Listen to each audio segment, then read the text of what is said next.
time I've talked about personal branding for so long, and I feel a lot of people still don't get it.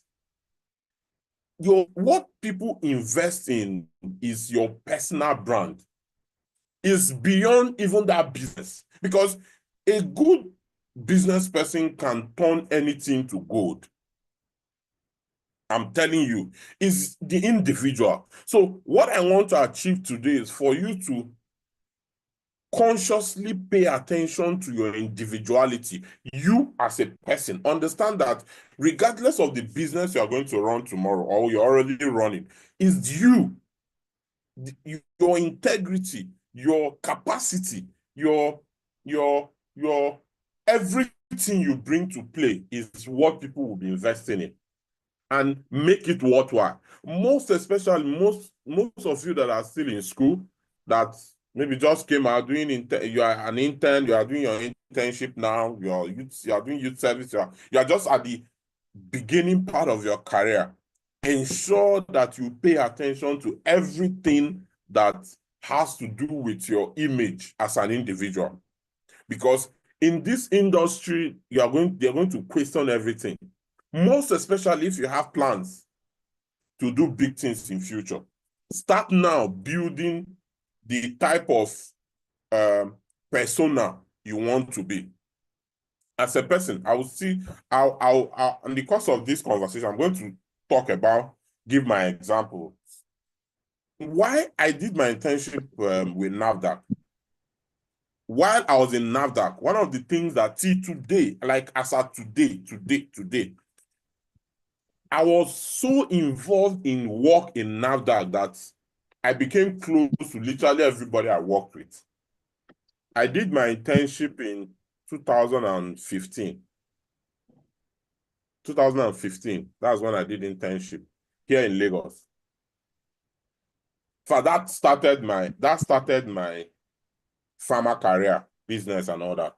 But I knew that I was in NAFDAC, just normal young boy out of school. Let's get this thing.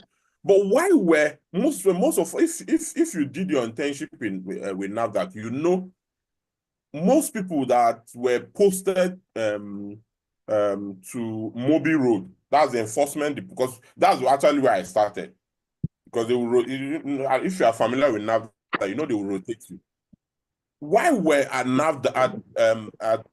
enforcement, Mobile Road, most people were not coming to work. Most interns were not coming to work.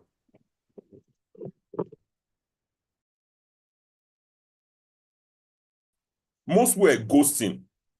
There, it wasn't as strong as R&R and DR, people in a solo. So most were ghosting. But do you know that as a person, I got there, come on, what? And the annoying part is that the people that were ghosting were not doing anything at home. It's just at home, nothing. Because it's not like you are doing another thing. Because you can't really do another thing while you're that morning hour. You can only do local, which all of us were all doing local. So my point is, as at that time, I had started getting involved in work 100%. Like, people didn't even know I was an intern. And it wasn't only me. Some of us took it seriously. Very few of us, though. So, but those relationships that I built then till today, I just registered some of my products with NAFDAC, another batch of my product recently. It was my guys that helped. I didn't use one agent. Same people. Oh, Chibo, how are you? That's it. So if you don't build that your personality from day one, you may struggle with it later. It's also not late to start at any point in time. They say anytime you wake up, now that's your day. Now that time your day break. So if you just realize that, I'm not sitting up, it's time to sit up, because eventually it's the individual that people invest in. It's not the business, trust me. So then, why pharma business? Because the next thing you are going to ask yourself is, why do I have to stress myself in this industry? Don't play. As someone that has transacted business across industry, this our space is one of the most profitable sectors you can think of. Nobody will tell you.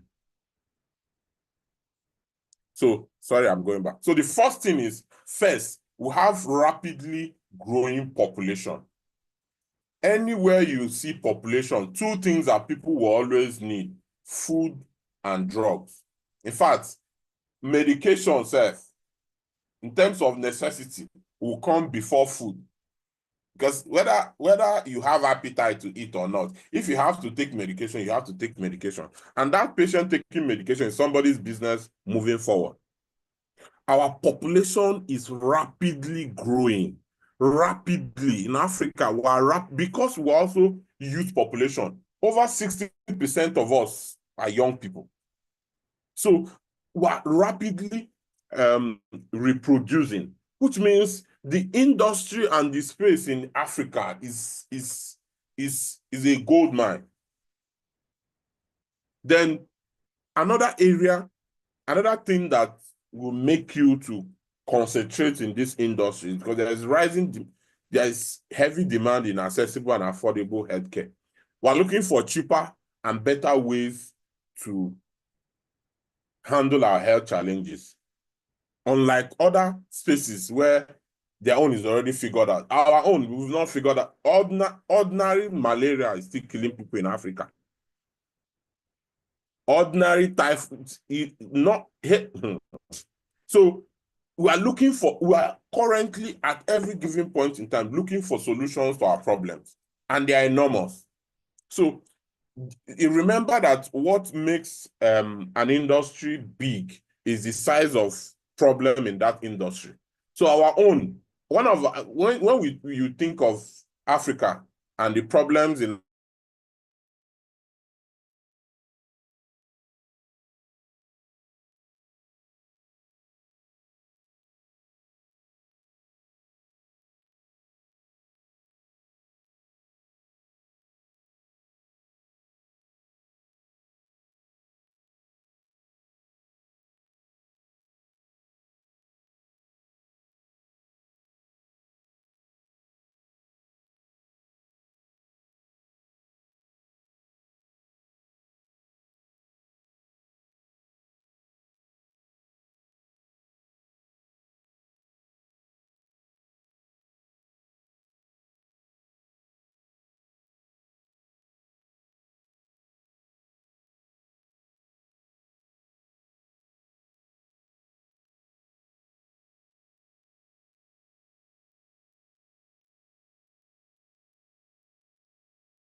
Can everybody hear me now? Yes, I can hear you loud and clear, sir. Yes, sir. Yes.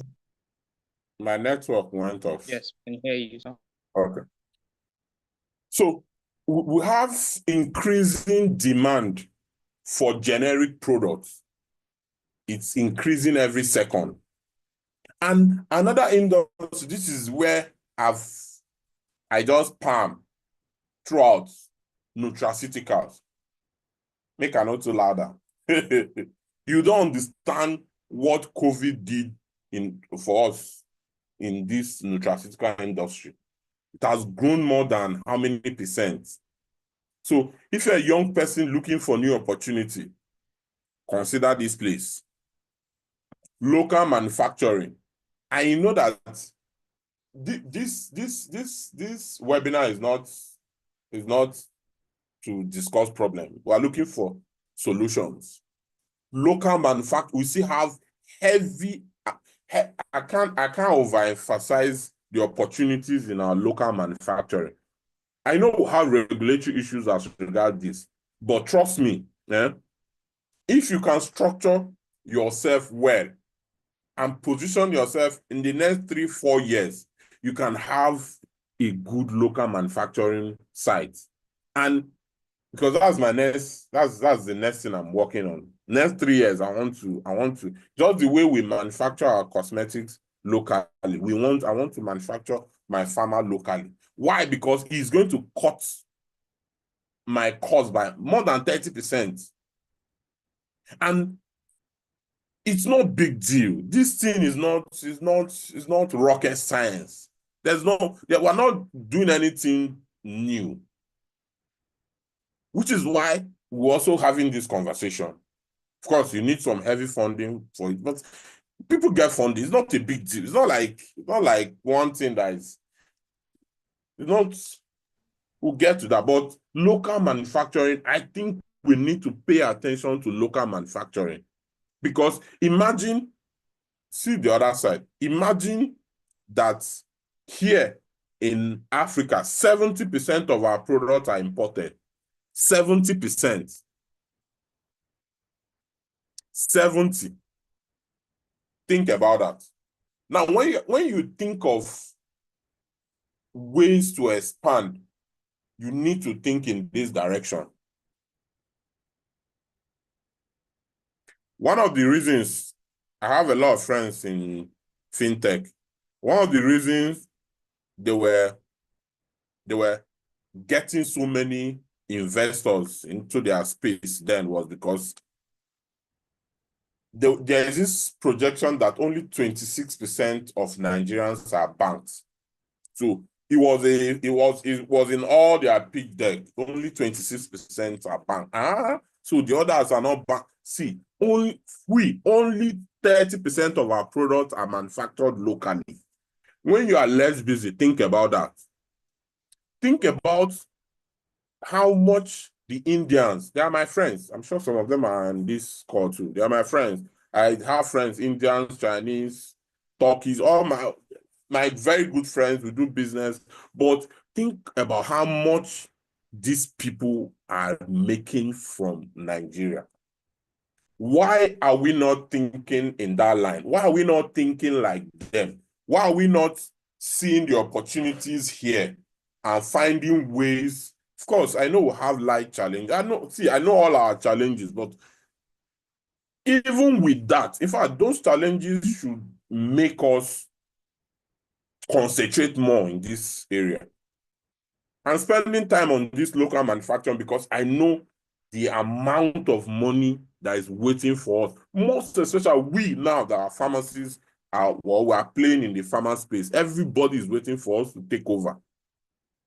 And the only way we can do that is when we efficiently utilize our local manufacturing.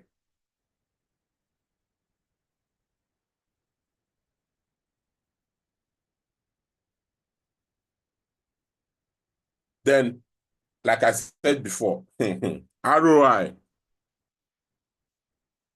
Van Greg will not want me to go deep in this. Most of my people that play heavily in this industry, they are here. They will not want me to play. See, no industry. Okay, let me not say no industry. I can tell you, if you count top 10 industries with the highest ROI and margin, pharma is one of them. In fact, pharma will be in top 5. Now, as a young person getting into business, the first thing you're going to ask yourself, what's the profitability in this sector?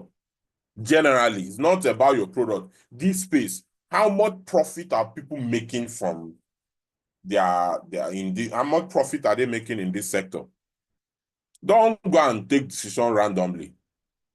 So it's when you now look at the profitability and the ROI in that sector, that now say, okay, I like the way this place is. I like the way this place is. Let me stay here. One of the reasons I went into nutraceuticals because I saw the margins. I'm not going to talk past that one. And another big advantage is that as a pharmacist, this is one place that you feel at home. And you can always dominate any day, anytime in this pharma space. is your birthright. What I also need you to understand is that anywhere in the world, anywhere you are and drug is mentioned, ensure that you own that space as far as drug is there.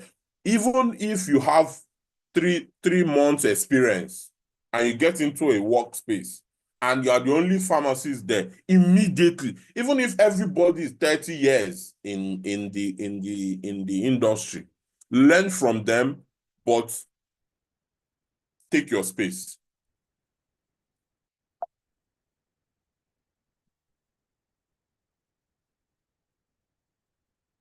Now let's talk figures. Global value in pharma sector as at today is $1.5 trillion. Massive, right? And it's growing at 4.8%.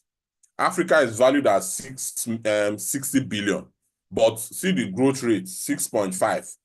Nigeria, which is where I want you to pay attention to, is growing at 9% rates. Of course, you know, this is not finance class, so maybe later you read up this. But it has to do with how rapidly the sector is growing. That's the compound annual growth rate. Nigeria is one of the fastest. Of course, because of our youth population and because of also our population. Because right now, if you're not thinking of going hard in this sector, this is the right time. Remember that most multinational, I'm not saying it's an advantage, I'm first a business person before any other thing. So I always look at the business advantage in every situation. Even this, our current bad economy, has big advantage for us in nutraceutical. Not to make us T-pain, but that's what it is. So the fact that multinationals are also leaving Africa is a big advantage for Africans to start creating multinationals locally. I'm not saying, there's no moral or anything or government. I'm just saying it's an advantage.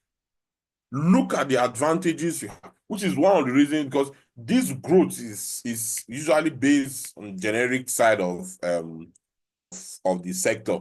So it's growing this rapidly because there's constant demand.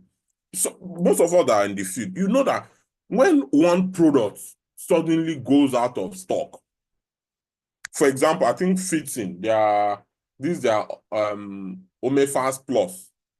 Suddenly, I don't know who I was saying the thing has gone up. Why? Because they don't have. They don't have. There are a lot of products that don't really have strong competition in the market.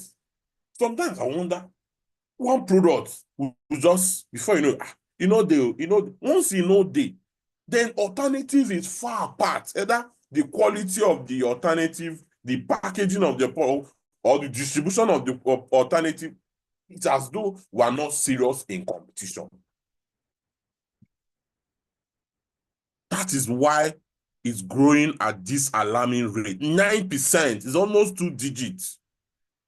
Almost 2 digits. And most of us seem not to be bothered. I can tell you, people making this thing happen, more than 60% of them are non-pharmacists. When you are less busy again, think about it. So, what is, most of all, you know that the only way we work with figures, no stress yourself, figures don't lie. 45% of our sector is generic.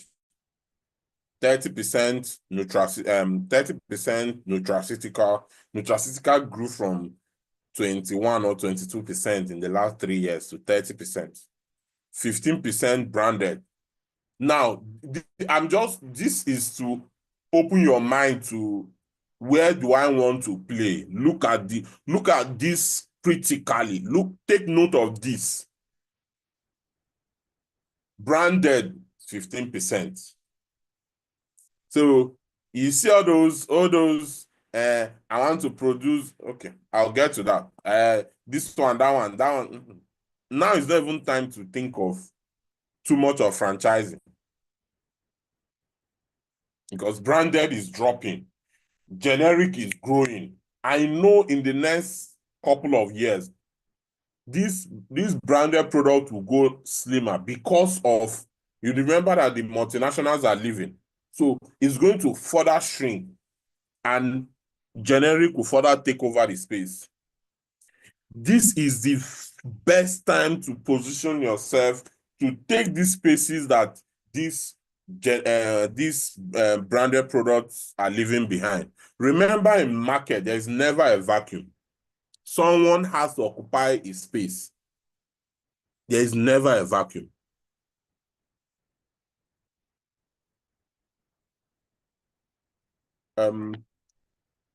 Just shortly, Esther, where is Esther? Yes, I'm here. Yeah, this one that we only stock 100. Is it? Hope is not the 100 is not the limit.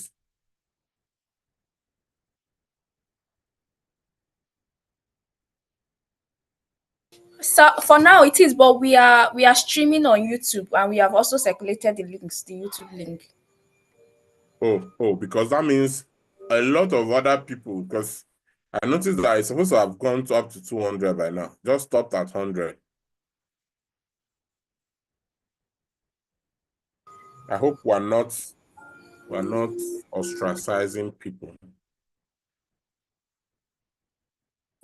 No, sir. We are adjusting with the live YouTube stream, and we are publicizing the links as well. I thought we had increased this. Okay.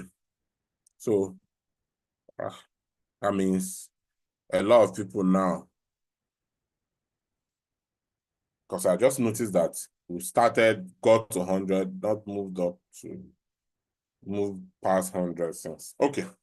So maybe the next one will have to, I thought we also increase. Okay. Let's continue with the YouTube channel. So use data. Don't play with data. Put your eyes on data every day so that you should see from school, start monitoring the industry. Find your way around the industry. What are you in school? Even if you finish today, tomorrow you are inside the industry. When you're on break, it's not only in community pharmacies that you should work. Community pharmacy is just one arm of pharmacy practice. There are several. Find your way, volunteer, okay. Maybe when I'm discussing with students alone, maybe I'll do more of this, but pay attention to this. This is the direction it's going.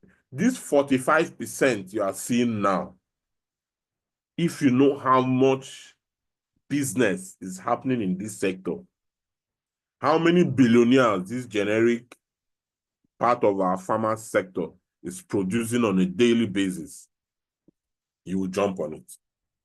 So I think that's more like an overview of the whole system.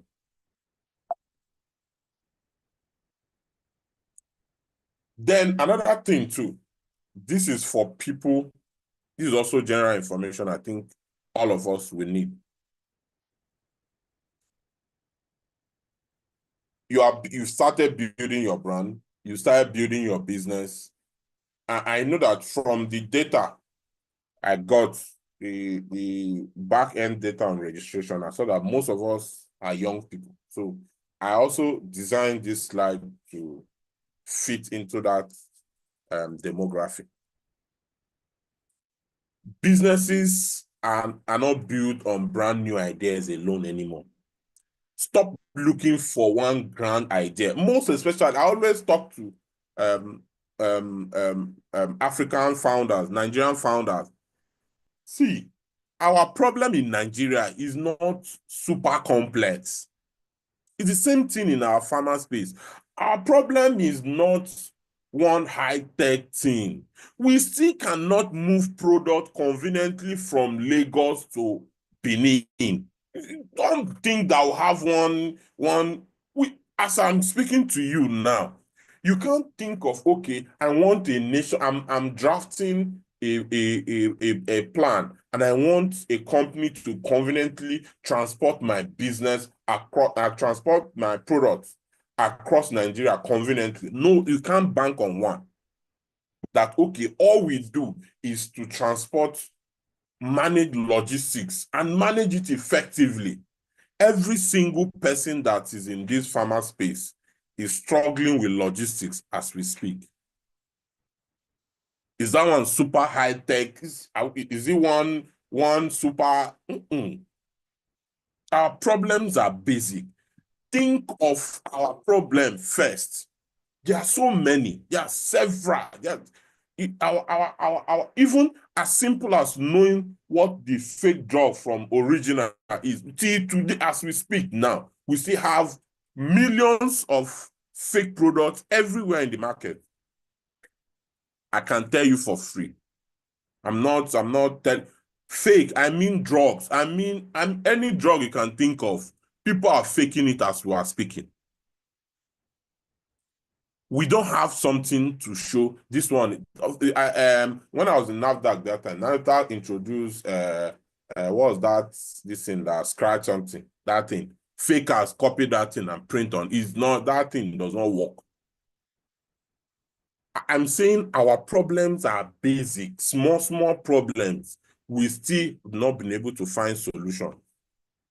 So when you are thinking of solution in this sector, understand that we're not looking for one grand, but this is when you are thinking of general solutions. So now when you are doing business, when you are thinking of starting your business, don't think of one thing that nobody has done before. That thing that nobody has done before can be an added advantage. Let it not be the core of your business. Brand new ideas, unless you want to be the one to experiment it. But as a fresh person, look at what is already on ground. Build on it. Build on it. Don't think too much.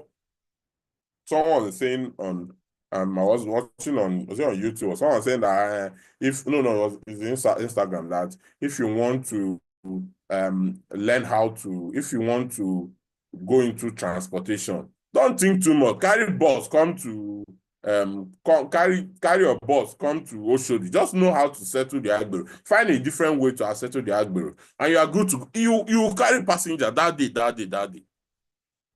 That is the uniqueness of our space in Africa. Don't think too hard.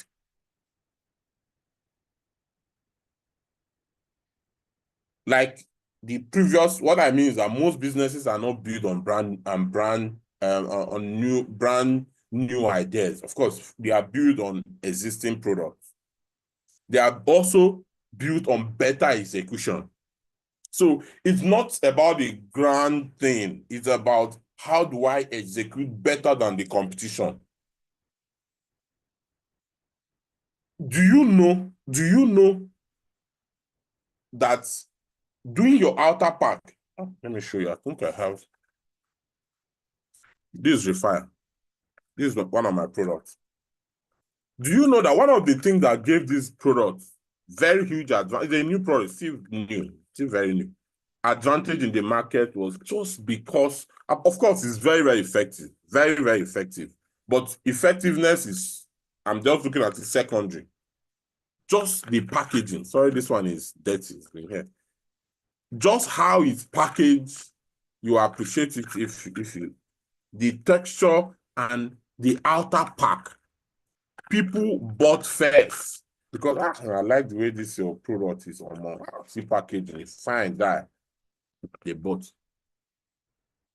This is only happening in Africa, where outer pack will make it. In most places, there's already standard.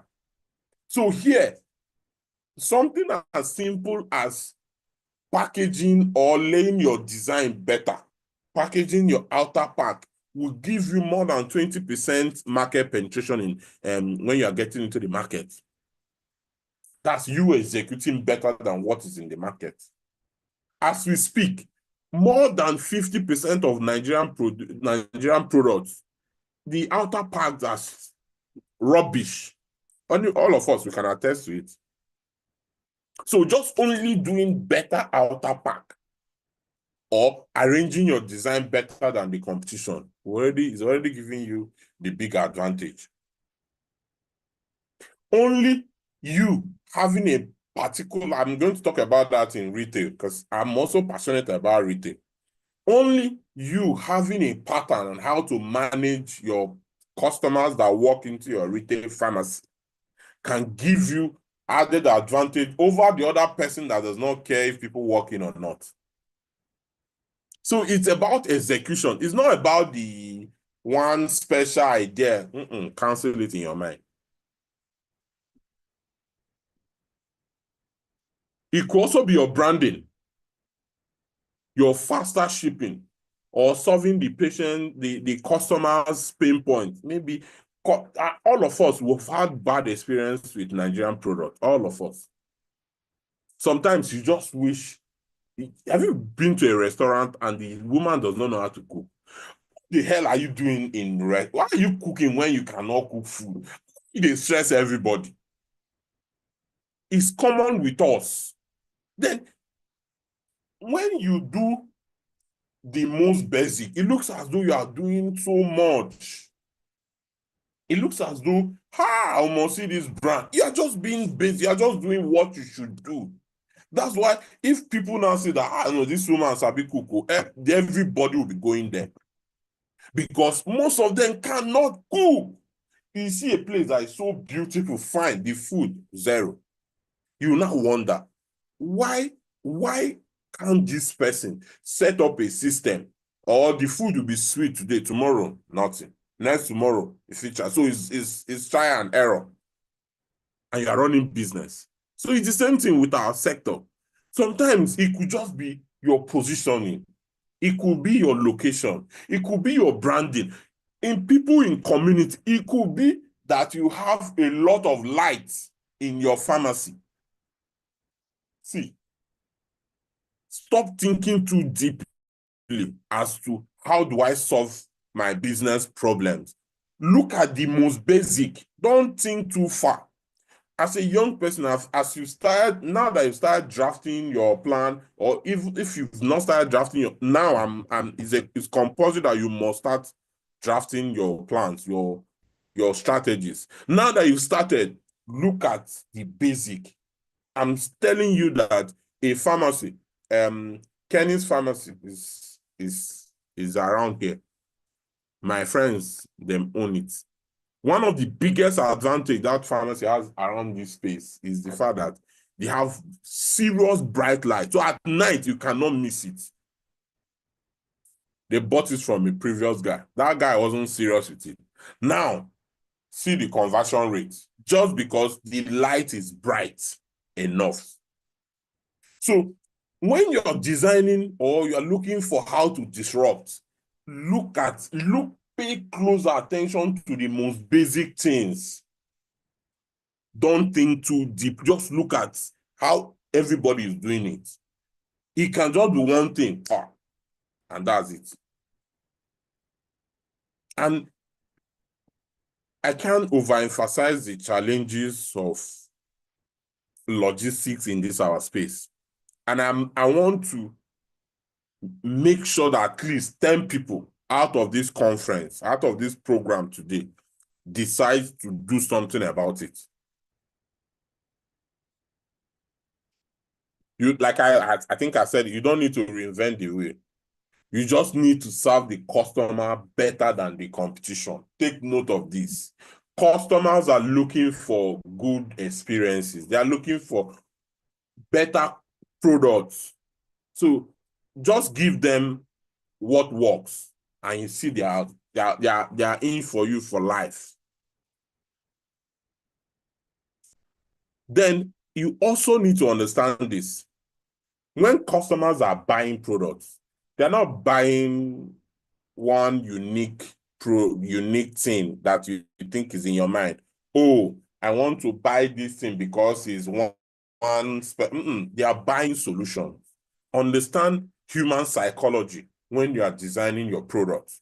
We buy solutions. We buy product that seems to be tailored towards us, which is why everybody has been preaching about personalized medicine. People want to feel, oh, it's specially made for me. That's why in wristwatch you see 1 of 1 or 1 of 10. So it's only 10 that is produced, only 100 that is produced. People like that type of thing. So think of ways. I think you can do that conveniently in your pharmacy. I have lots of ideas on how community pharmacies can scale. The few time I worked in a pharmacy, I experimented with them. Then, 2 years back, when I started them. So, but I feel if you give the customer this sense of importance that this thing is for you, it has a way of making them attached to it.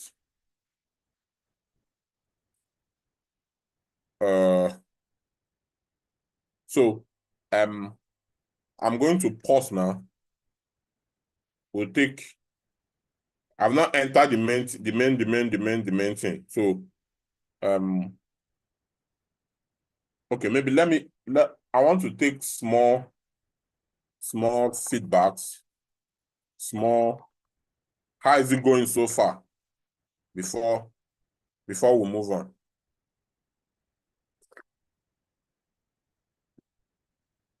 So how is it so far? What's your take on this more like the introductory part of it? Just in 3, 4, 5 minutes. What's your take so far? What's your take so far? I want to hear like 3, 4 people. I want to be sure that every one of us is being carried along. Hope you're getting value. Yes, we are, sir. And we thank you for that. So far, the teaching is so enriching. We appreciate it. We are following, sir. Okay. Tell me one specific thing that you'll be implementing from what I've said so far. Just one. I have 2 more minutes. Okay, you've said a lot, and you've talked about the uniqueness of the thing, that people are not longer going for the uniqueness per se, than they are going for solutions. So it's all about trying to make a product, or trying to go start the business in a way whereby you're rendering or you're providing solution, and not just being there. Okay. I'm seeing what we are reading. We don't need, brand new ideas can be added, but you don't, because sometimes in your bid to get one grand idea, you leave the problems that are around you. Our problems in Africa, they are very basic. Always sleep on that. Think about it. We still have problem with road. We have problem with electricity. I'm telling you, our problems are very basic. So start thinking of solutions around the problem, not one futuristic AI generated something that they can apply in Germany. Those places are already advanced. They don't face the same, unless, of course, we can export, but we need to solve our own local problems first before we start exporting whatever we have to other people. Okay, I think that's, without breather, we can make progress now.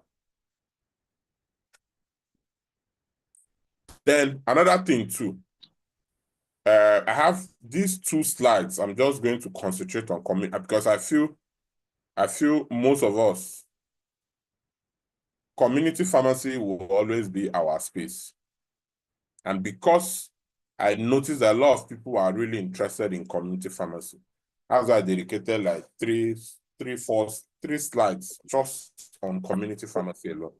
So this is my personal opinion. I feel in this community pharmacy space, we are stuck with Madam Buki George's idea of what a prime community pharmacy should be. If you don't know who Buki George is, she's the founder of Health Plus. I don't think anybody will know them. If you don't know Health Plus, well, I don't know. She redefined, is one woman that, yes, I know the unfortunate thing that happened in Health Plus and all that happened, but this woman single-handedly redefined what a community pharmacy should be. And we can't talk about our journey in Nigeria as far as community pharmacy is concerned without this woman. But I'm a very huge fan of anybody. You know, I'm a huge fan of the woman. I love her work. I love how she transformed the sector, and everybody has modeled their pharmacy to be what is in the mind of Buki George. Ebere, mute your mic. So everybody has just, it looks like her idea of what a community pharmacy is now the climax of what everybody is doing. And I think it's time for us to change that. It's a fantastic idea, but it's not the only idea. Now that people should be thinking of scaling in the community pharmacy, we need to look beyond what Health Plus has already achieved. We need to look how else can we evolve this system. All these ideas I'm sharing are things that you may not need them, you may not use them today, but you may use it tomorrow. One of the things, when Health Plus initially got funding, one of the things I personally thought they were going to do was to have their own, maybe it may not be, maybe 30% of their products should be Health Plus products. That was what I thought, which I felt was another direction, another step altogether. And I'm sharing this publicly so that anybody that is interested in community pharmacy in future is one way to get solid funding. Look at CVS, for example. Any name you are not familiar with, write it down, Google them later. CVS, all CVS products, you know they have unique bottles. CVS is one of the biggest companies in the world. I think it's in top 20 companies in the world.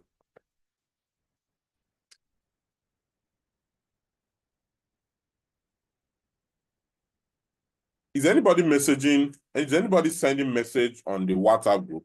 Please tell them, because people are saying it's full. Of course, it's full. So maybe refer them to the YouTube. Yes. So CVS, they have unique bottle. Now, I'm also going to talk about the business of this. They have unique bottle. So let's say, think of CVS has everything. Now, think of an idea of a community pharmacy that has built a brand equity in their name. For example, Health Plus. Health Plus is a household name in the industry. Most people, once they are buying drugs from Health Plus, they believe that it's genuine, it's 100%. No matter the cost, they feel it's genuine and it's genuine. Now, imagine if Health Plus had introduced, let's say, 1,000 SKUs of their own products. For example, Health Plus amlodipine, Health Plus lisinopril, Health Plus anything, just the same generic product, but have a unique bottle, and everybody knows you as Health Plus, and this is the product. Now, If you introduce that product in the market, you don't even have to be, because Health Plus as at then, maybe 60 something branches. You don't need to sell in the public. You just need to sell in your own space. Because people already associate, you already have huge brand equity. You are automatically competing with the biggest brand. For example, if you are Health Plus amlodipine, if Novask is selling at the amlodipine, say 10,000, Health Plus can conveniently do 8,000. Now remember, it's the same amlodipine that everybody is selling, let's say 2,000. So they're automatically doing like 800% margin on that product. They don't have to, they're not doing, like I said, don't reinvent the wheel. You already have a walk-in, let's say you have an average walk-in customers of 10,000 a month nationwide. Your target is 10,000. From your record, you already know that, oh, this number of people, this is our fast-selling product. So you can outline, okay, you don't have to start 100%. Just do, let's say, I'm doing only 100 different SKUs of products. That's all I'm doing. And as soon as you do that, that's competing with the big. If it's vitamin C, you're going to if it's multivitamin, you're going to compete with Vitabiotic, Wellman. If it's anything, you're going to compete with the market leader immediately. Imagine if you already have a running community pharmacy and you have this proposition to any investor. CEO, right now I have 20 branches. I want to scale, but I'm not scaling vertically, I'm scaling horizontally, which means I'm scaling in our profitability, not necessarily sales. Our sales can be the same, but I want to increase our profitability and also expand our equity. See, nobody, if you show your papers in your pitch deck, they see that you're actually seeing this number of people and they are loyal to your brand. They do this one, they do that one, they do that. See, even if you're asking for $10 million, you're going to get it. Almost I can guarantee you that, because there is prospect. Do you know what it means to invest in a business that you can do 800% margin? That's massive now. That's massive. And if you say, oh, you don't need to do much. Find a way to sort out the regulatory thing. Find a way to go to it. First, it has to not be India. Import it, then later, when you've imported and you've expanded, maybe do like 2-3 years, you can now start local manufacturing. Then when you now manufacture it locally, first, you've already bought the heart of, at that point, federal government, state government, and even invest in that, because it now, you are looking at internally generated revenue in the States. See, is either you are playing big, or you are thinking of playing big, or you just watch people play big. I just shared one idea, one thing that I feel community pharmacies are not taking advantage of. If you're a young person, you are considering going into community pharmacy, think in this line. There are maybe 3-4 more ideas I have around this space. These are not just, these are things that other people have. Also look at what other people are doing in other parts of the world. Find a way to replicate them here in Nigeria. That's what blew Silverbird. Silverbird didn't do any special thing. They just saw that people are doing this thing. Anywhere the man goes, see Ben Bruce, they go America, they are doing entertainment center. He'll come to Lagos and build it. They are doing cinema. Cinema is a thing here now. He'll come here and do it. Think of that too in the community sense. I feel community pharmacies should pay close attention to what really works. I don't like to walk into a community pharmacy and I'm seeing supermarket. Sorry, I know some of my friends here that do that, but see, you're selling yourself short. because you are competing in the wrong space. Find a way to increase your capacity in the drug area before you even think of supermarkets. Honestly, I know a lot of us are doing it. On the short term, it looks more profitable, but I feel in the long term, of course, we should sell adjoint products. We should sell, I'm going to talk about that too later.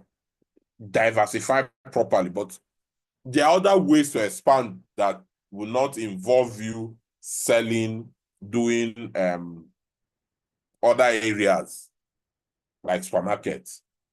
Just thinking aloud. So you are thinking in this, pay close attention, because it's no longer enough for people to have pharmacies everywhere. These days, having several branches may not really necessarily mean they are profitable. Someone that has less and more strategic may be more profitable than someone that is everywhere, considering the use of technology right now. So there's a lot around this line I feel we need to pay at, because it's the core of our profession, and we should not just let it just be. Then I think this is my personal opinion, how community pharmacy should innovate, in what direction. We need to use EMR properly. EMR is electronic medical records. We have different softwares for hospitals, but we need EMR in the pharmacy, community pharmacy environment. You need to know the demography of your patient. You need to know who am I attending to. You need to know people are looking for solutions to their problems. They're looking for someone that will take them personal. I talked about that when tailor-made products. They're looking for someone that is addressing them specifically. You need to keep proper record of your working customers. Of course, some people will come and go and they may not come back. But them coming back is also your fault. Some people may be complaining that, we are not making sales. But not truly. Maybe you're not managing you're not using enough softwares to manage your customers that walk in. What is your customer retention strategy?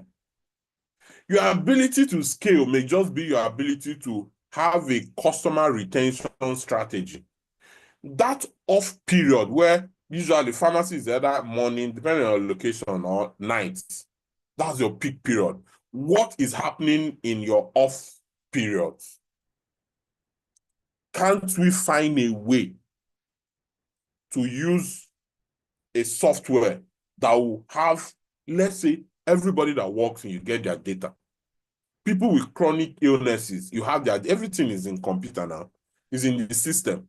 They are taking lisinopril, they are taking whatever it is they are taking, you are monitoring it. They are using software to monitor. There are also automated things now. You don't have to manually type this patient. That's when you automate the whole system. The system will be reminding the customer. Hope you are not skipping your medication. Your medication will finish. It's monthly now. You know that this person is diabetic. He's taking metformin. It should be the pack he bought is for a month. You should have a system that would analyze all the patients taking that metformin, sending them reminders, sending them this is what to take, and all these are now automated. Pharmacy owners, this is how to run business in 21st century. This is no longer time you leave anything to chance. You need to build a solid community of people that walk into your pharmacy. You need to also define your customers. It should not be left to everybody. Okay, anybody that walks in your account, define them, communicate with them, make them feel important. These days is no longer a time that is optional. If anybody, make out time where people can come check their BP. Check everybody does it, but nobody takes record of it. Mama, your BP yesterday was it was so high, 190. Because you've seen that you're checking the system, you've seen the last week reading. Next week, the woman will come back to you. It's no longer come and check BP and go, let me even get into the pharmacy and check BP and go. That is what EMR will do for us in this community space. There is proper record. This woman bought anti-malaria. You assume that she knows how to use it. You assume that she knows that you shouldn't take an antioxidant while taking. Those messages can be also prompts. As she's going, this is from RS2 Pharmacy. Remember that you just bought anti-malaria. Remember they are taking it to one daily. I think you're taking it like this. Please avoid this when taking this. There's possible interaction. This one. You don't have to engage that. The person is, everybody has a device now. Would you achieve 100% result on it? No, but it will significantly increase your sales. One of the things you can do with EMR is also part of managing your pharmacy will also mean you getting to them. They don't have to walk into the pharmacy. You already know this is what this woman. You can do subscription. See, one of the most scalable businesses are subscription-based businesses because you're having future inflow. Imagine people you have, even if it's only 200 people that subscribe to you. So let's say your basic subscription is 100,000. You are supplying the person, but the person, 100 people have already given you 100. That's 1 million in advance. That 1 million in advance, you can even multiply that 1 million in advance in 2 weeks. I don't know. That's how we do business. It's turnover. So any money, how do you think banks make money? The more money that you accumulate, any money that you get in advance is 10%, because you're supposed to add even interest rate. Our current interest rate is something now. It's 30% plus that. If it's 100,000, it's 130,000 you have there with you. If you don't know. So subscription, that woman does not need to come to the pharmacy. She takes this one every month. Mama, because you have our this thing, you have 10% discount, you have 5% discount, you have 3% discount, and you do free delivery. Remember that you are a community pharmacy, which means you are in a community. Own that space, own that space, own that. Even if you are 100 in that space, that's their business. For as long as you're concerned, you own that space.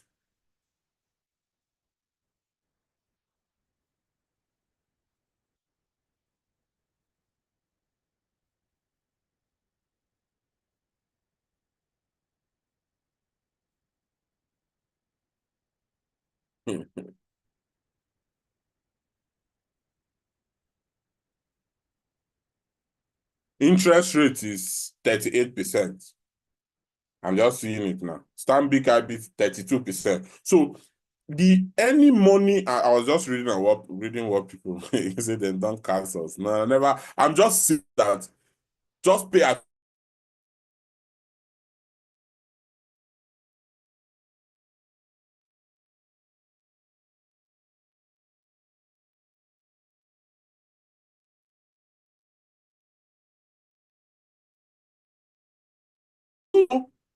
The market value of data, that in this community, I have data of women that walk in. See, WHO can approach you. PBR, I just saw that they raised money recently. PBR, they are data people. They can come and mine your data. You know, everybody is AI now. AI is data. Hope you know. One day, we're going to start mining data from community pharmacies. Are you going to mine from someone that does not have the data? How can you have in 21st century, there's no plan whatsoever to mine data in your space where people walk in and out every day.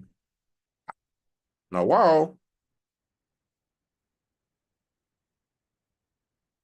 So then another thing too is through segmentation. Me, I feel instead of expanding into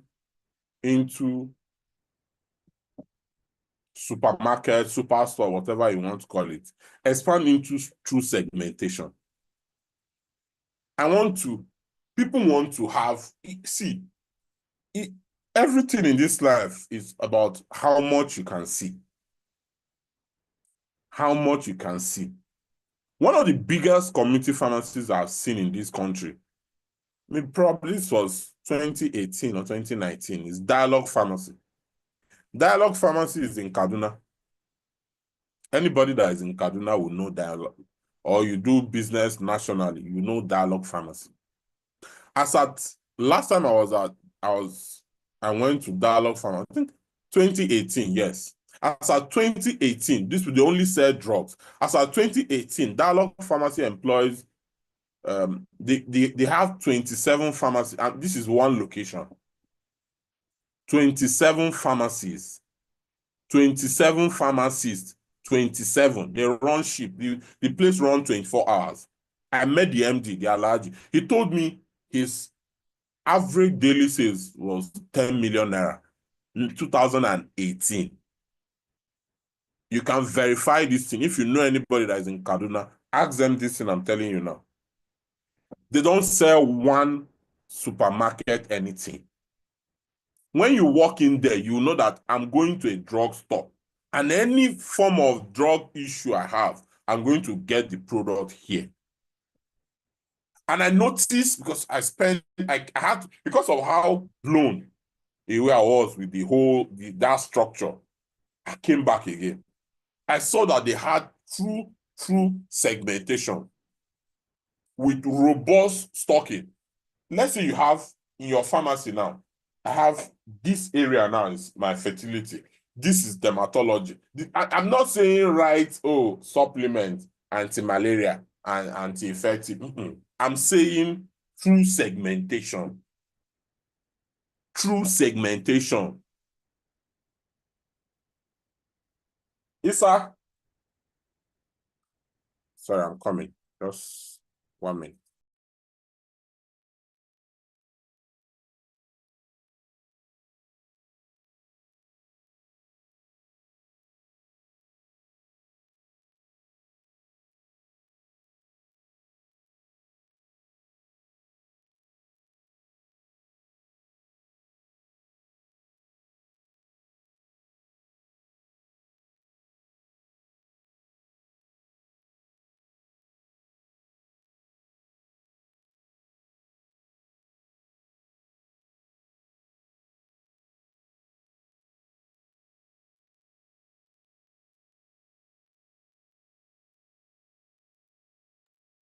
Sorry. I think my gate man, they brought lab. I don't want any change. So, are we together?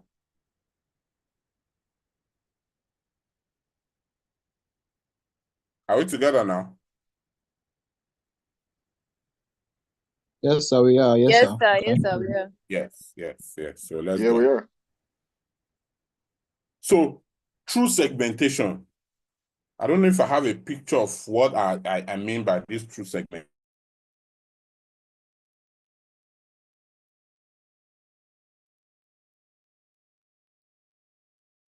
That's just my own. Then another thing too that I feel any young person observing need to pay. If you're in Lagos, I don't know if Boku has extended to other states. Is Boku in other states outside Lagos?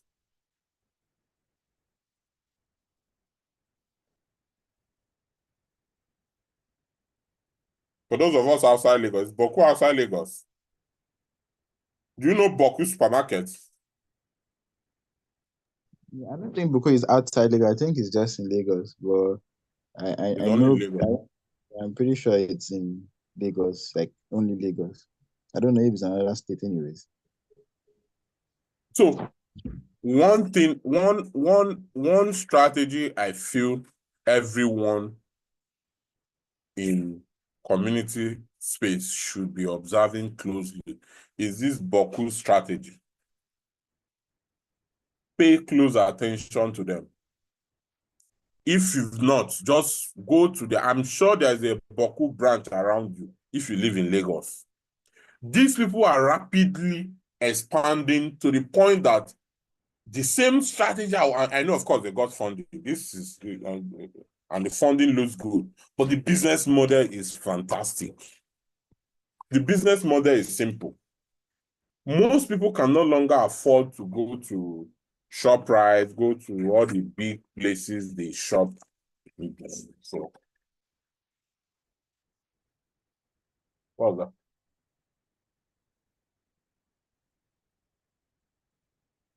Okay, sorry about it. So, most people can no longer afford this, in quote, ShopRite because of our economy.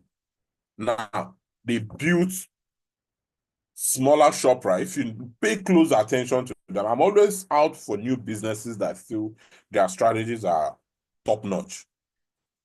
Their spaces are smaller. They stock what the customer need the most at much lesser prices. They buy direct, they try to cut off middlemen as much. In fact, if they can't get to cut off the middlemen, they won't buy that, they won't stock that product. So they only buy from manufacturers directly. Do you know what I noticed recently? Because I buy things from there. Recently, I see that they started manufacturing their own products. It looks like they have like a farm now because they are only concentrating on food products. I know they have poundo, their own. So maybe the normal poundo that you see, maybe it's, depending on the kg, maybe 6,000. Their own will be 5,000. The same positioning. Remember, the 6,000 will be the market leader. They will go a step lower, or 550. People are buying.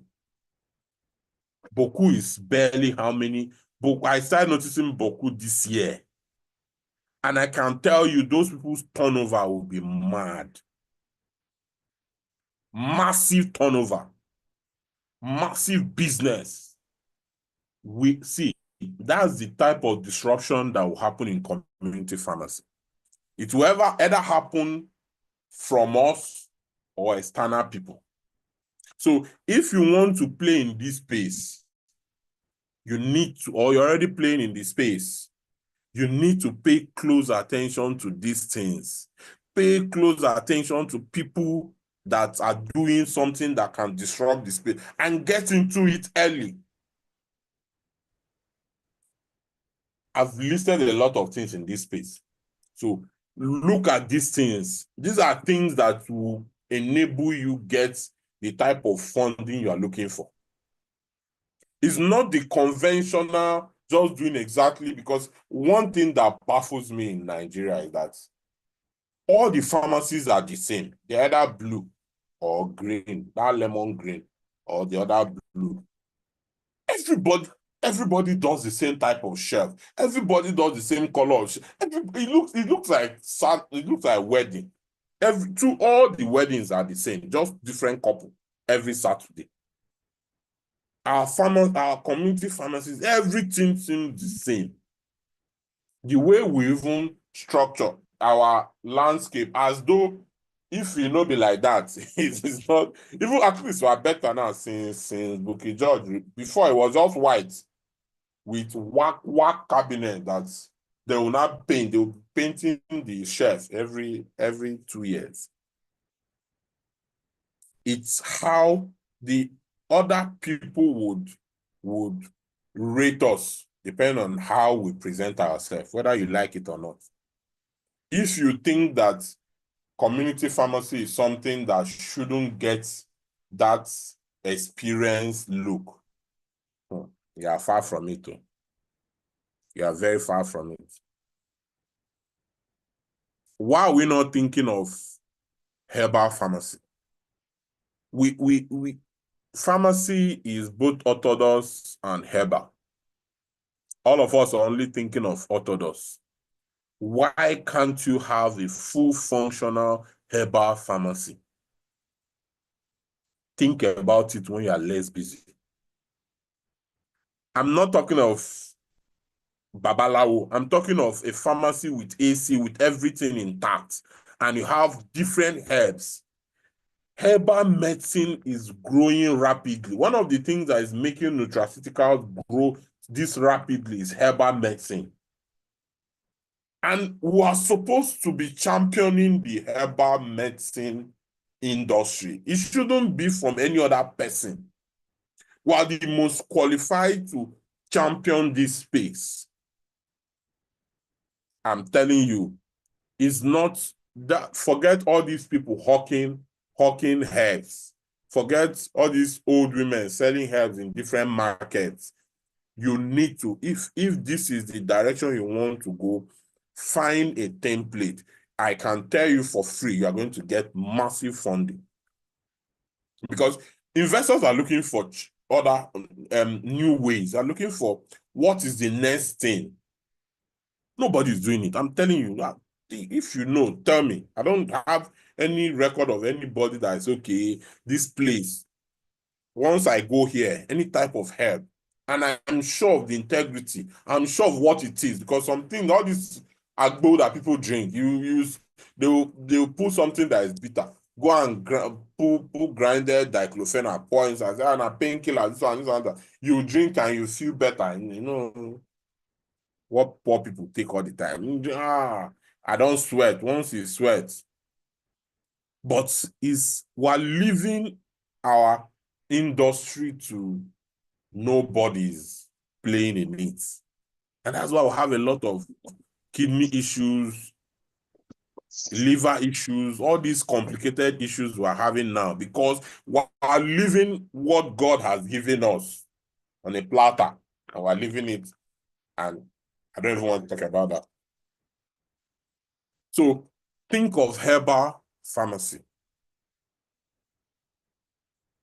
Then another thing too, this is part of the other one I talked about. Through segmentation, what is your pharmacy experience? People want to have an experience. One of the reasons people, right, most especially with the way how strongly social media is, cancel everything you know about if you are developing your idea of a community pharmacy, cancel everything you know about it, because everybody is doing that. Think of it. See, this image is AI generated image. Imagine if in each of these boxes, now let's say this one is dermatology, this one is children health, one of them, this one is fertility, or this one women health, this one is vitamins, this one, when I come here, I'm going to see like 500 different options on dermatologically approved body lotion, cream, this one, drugs, everything on cosmetics and dermatology. When I go here, everything on children health. Why are community pharmacies not having packages for newborn mother and newborn baby, like first-time mothers? Think of the first thing they are going to buy, or for mothers with newborn babies. And at the same time, what's the experience when people walk into your pharmacy? Space, enough of PCM being the one to force us to have a certain, a minimum dimension. Oga, we need to be serious with this business. We need to be serious with it. It's not all the time it must be small. And all these location things, there's a way your pharmacy will be. People will locate that pharmacy. People will drive far to go to that place. Most especially now that everybody looking for where to take, you would think that taking pictures is not a big deal. You're joking. You're joking. Right now, because what matters to people, with social media, your pharmacy does not have any business looking what pharmacies used to look before. People need to walk into your pharmacy and have an experience. They need to walk into the pharmacy and they're already well, just coming into that environment. And it's drug we're talking about. There's there's the psychological part of medication. So that's why I said that we're still stuck with Bukky George's idea of this whole thing. The woman transformed before, and that psychology made her get that equity. People trust that anything you are buying from this place is genuine. There's no other space, there's no other industry, there's no other sector that needs that type of psychological buying like the community pharmacy. Like the community pharmacy. No other place, nothing, not one. Because people need to come into the space and they feel well already. They need to come into the space and wow, if my medication can be here, then I can trust it. Then price is no longer a factor. Stop thinking when you are innovating, don't always think about price alone. Yeah, price is a good factor, but that will not be the only thing you think of. How do I cut costs? How do I sell cheaper? See, other factors determine what the customer buy. Not just only price, just one. So play with others. Redefine the space. Let people have unique experience. Let people walk into your pharmacy and there's someone greeting them. There's something you're offered.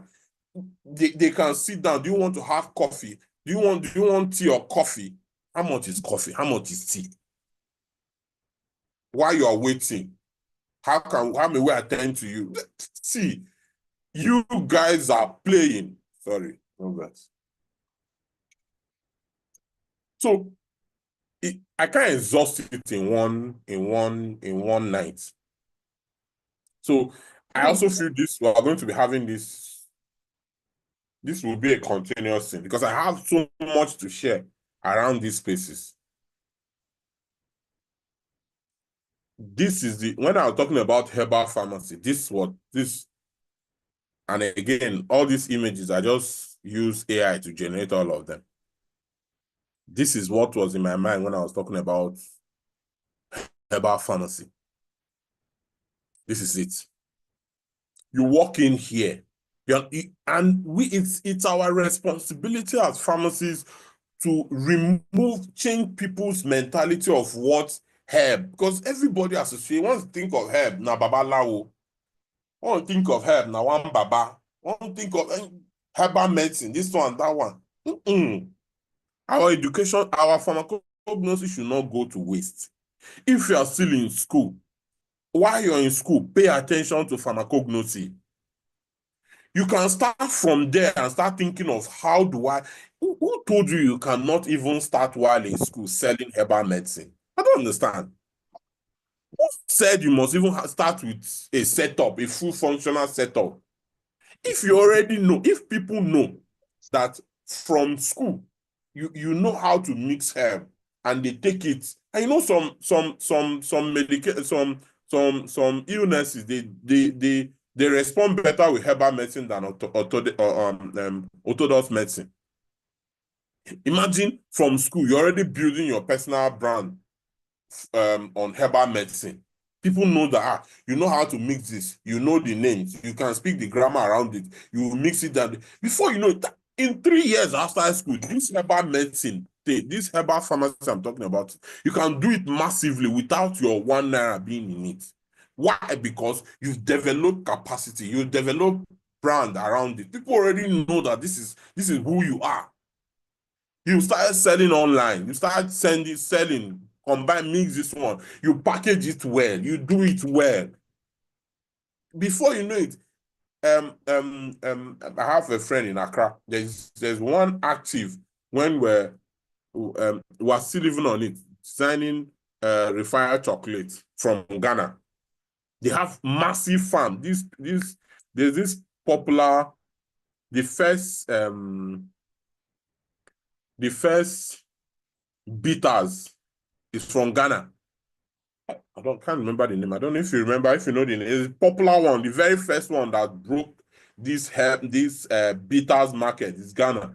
When I wanted to go to Accra again on that, it's not Accra, it's like a village. They said the man bought the whole village. The owner of that bitter is very popular in Nigeria. The owner of that bitter, he bought the whole village. He has a massive farm. Like the whole village is his farm. That he farmed the herbs that he used in making that bitter. So if you're already in the space and people know you that this is the, immediately you can develop your own products. All these herbs that were said, these refire herbs, these are all herbs. Do you know the market share of herbs right now, generally? Then talk more of individual sectors, like sexual health herbs now. Do you know how big Tongatali is in the market?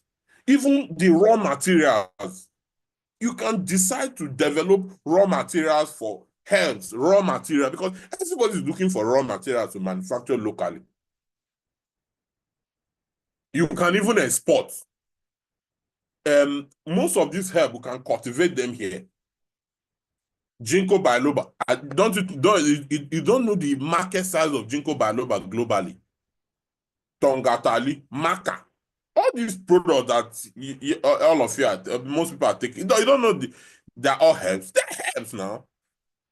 They're herbs. Stop making herbs look like it's one babalaoish thing. It's not. It's a big market. It's a massive market globally. The Chinese are making trillions of dollars from them. The herbs, several of them, the tea, nutraceuticals, even drugs. So when you are thinking of expanding, when you are thinking of increasing your market share and doing all that, think in that line. Also think beyond herbal pharmacies and herbal. Think of other raw materials.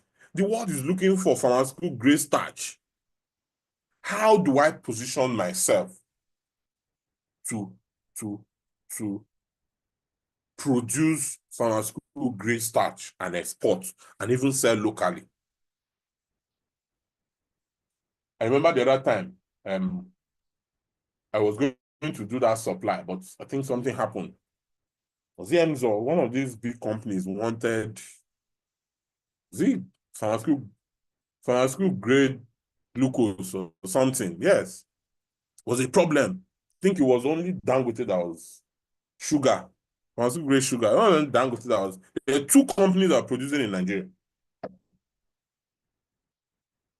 See, as a pharmacist, think every aspect of this industry is too plenty for you not to have one area you can specialize in early. Even if it's packaging material for pharma products, even if it's a certain type of raw materials, even if it's gelatin gel, there are several excipients, even active, okay, APIs. APIs are more expensive, but do you know that in Nigeria, it's only Mama, Emzo, that has API plants in which they just commissioned. They commissioned it. I don't know, those of you in the Emzo, I think Mama has commissioned in the whole of Nigeria. If you go to India, almost every street in that their Abada, where the main place they manufacture drugs in India, almost every street will have like 2 or 3 API plants. We only have one, and this one is this year. I think it's only 3 products. Baba, think bigger than you are thinking now. Think long term. There's nothing stopping you from position yourself to be the 3rd, 4th, 100th. Our industry can accommodate 100 API plants in Nigeria.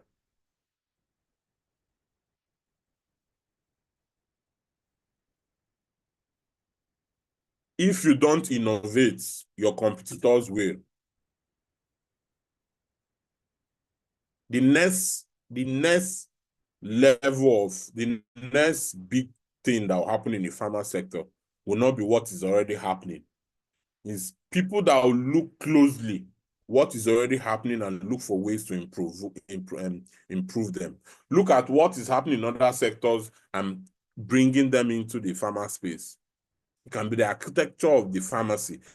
Things that make customers buy. Customers are also fickle. They are not.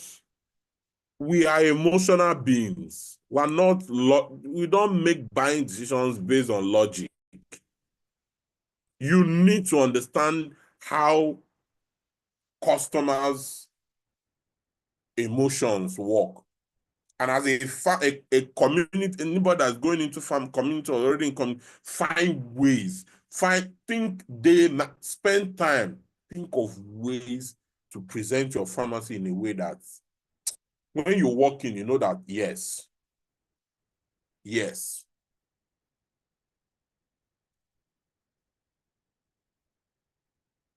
Okay, so I think I've done too much talking around the pharma space. I hope I've not casted so many people.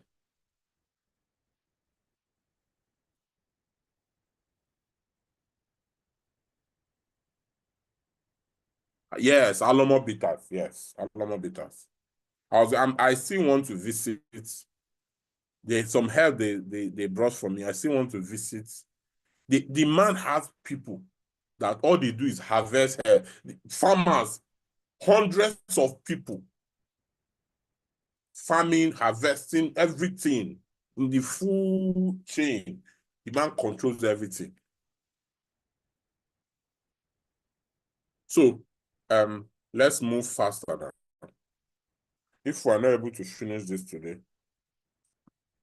we'll continue. I still want this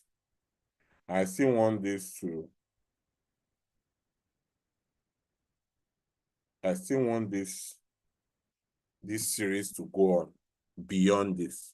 Even if it means cutting the slides into half and continuing again, I'm in for it.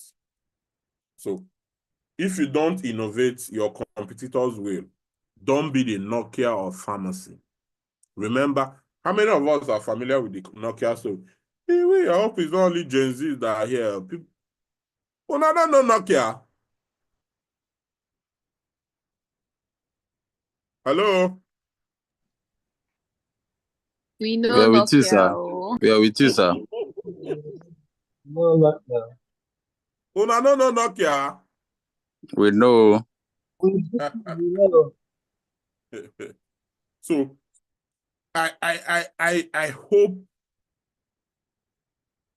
we don't become the Nokia of pharmacy.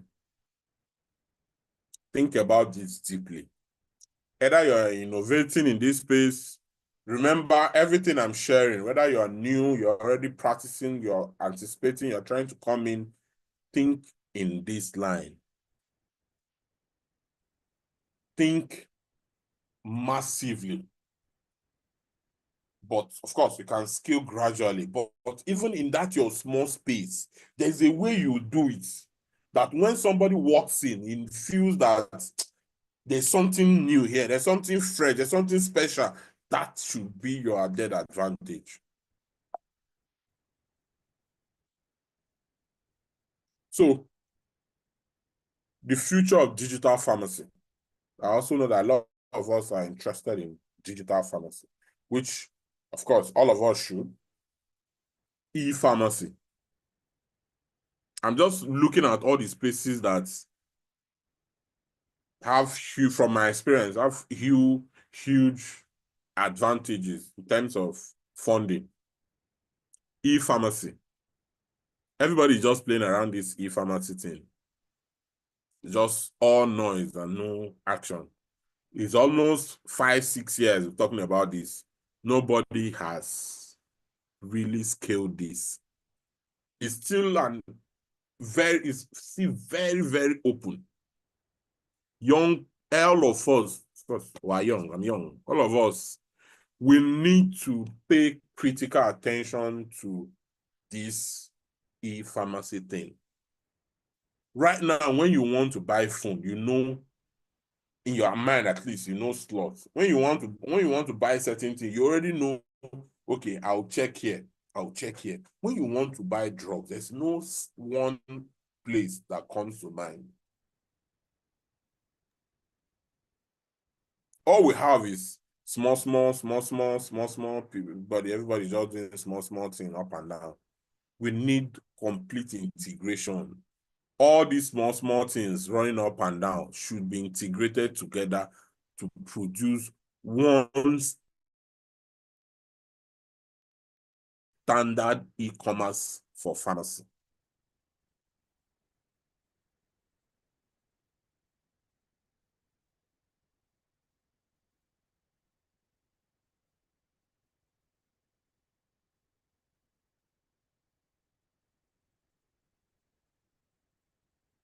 The same thing. This is med sit in med.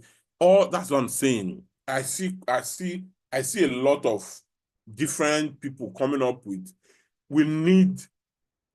There's no market leader. There's no forefront to say, okay, and it's one area that I know will get serious funding. E-pharmacy will easily raise $5 million. Remember, raise them, no, they call them for Naira. So whenever you think in Naira, when you are thinking of raising money, you should be able to raise serious funding, because imagine a full functional e-pharmacy. Every single anybody that owns a product will be on that platform. I want to put Refi on that platform. You do know how much you're going to charge for ad on that platform? Ads alone will be what this minus transaction that is happening. People will be buying drugs. You should have doctors sending prescriptions directly. You should have even hospitals. If well developed, some hospitals will not need to run their own internal hospital fully. See, don't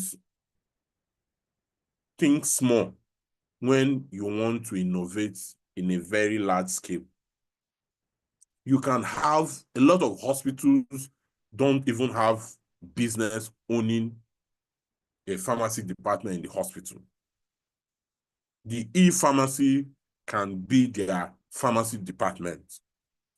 Just making them an offer. We're back to logistics. Find a way to solve the logistics. Find a way to make it faster. Find a way to make it cheaper. Don't think it's out of reach. For my people, whole-end is an arm of whole shield. I can't go deep into, we already developed a solution that we're launching in February. I've been on that whole end thing for like 3 years. But there's a solution. Don't think I'm just only doing cho. There's workings. I've invested my life into these things. I'm not telling you things I'm not working on day and night. I know there are challenges, they exist, but we need to find solutions. That's how we found our own solution. And in a few weeks' time, you're going to start seeing them. So we should develop solutions for hospitals as regard their drug distribution, as regard their dispensary. Everything is on us. It's not on the doctors or the CMDs. I think I've overflogged EMR integration. Personalized medicine. If you are thinking of the future, personalized medicine, EMR integration into what is already existing will always be there. AI and data analysis. See, if at this point you're not using AI, you're late. Oh. If at this point you're not thinking of how to integrate AI into whether your product design, see, I'm waiting for the next upgrade, even if it's $300. I'm subscribing to it. Charge. We are using the paid version. It's not the same thing with that free one. No. Find a way to integrate every single thing you are doing now with AI. Don't go and be wasting your energy. The world is moving rapidly. Any idea you are thinking of, right? As you're even thinking about it, go to ChatGPT, type it, this, what's the future of this idea? How do I improve? Even at the idea level, constantly improve it with AI. If you're not using AI right now, you are wrong. You are the one that is wrong. You are the one that is being left behind. Nobody should be teaching you, should be preaching AI to you at this point. And this also goes out to those of us who are already actively into the pharma business. Any aspect of this industry you play in, use AI to optimize. Use AI to optimize. Use AI to optimize. Almost, let me not loud it, almost all the formulations we did, and the one that both my German people, the Turkey, I have a lot of foreign people that are my partners. Both me and them, we use AI together in improving all our formulations now. Even they now, they're also building, having like a database of their own thing that will work out drug interaction. There's a whole lot that is going on in that space. If you're not, I'm repeating it because of how important it is. If you're not using AI right now to improve on your idea, improve your business, integrate your anything, you are wrong. Blockchain will be the solution to our counterfeiting issue. Fake drugs in Nigeria is at all time. The only person that reduced it significantly was Dora. Mama, may her soul rest in peace. Since then, nothing is getting worse every second. If we can use it to manage to drastically reduce faking, is a fundable venture. Anybody will jump on it. Anybody can jump on it. So think in this line if you are considering the future. Like I said, our problems are basic. Use this to optimize. What we're solving, people already solve them abroad or in other parts of the world. So it's our own time to up our game and solve our own problem. Then another thing too, I noticed that most people have is moving from paid job to startup. It's already 9. Is everybody on board with us, or should we do one more interaction? Do we continue or should pause? Continue, sir. Yes. Continue, sir. Continue, sir. Okay. Now, so even if you're a pharmacist, you're a student, the transition process is usually from, of course, school, work. I always recommend for you to work, even if you are running your business, work, gain experience, but don't gain too much experience, so that you're not only planning, you are executing. Work, then transit smoothly into business. That's the ideal trajectory. So some people, I know from the feedback we got from the fund, we realize that some people too, they are all also moving from paid to trying to get into it. I also did that. In fact, I did my own in phases. In fact, I'm still doing another phase right now. I run a couple of businesses. So I'm also transiting from one to leave one completely to concentrate on my personal ones.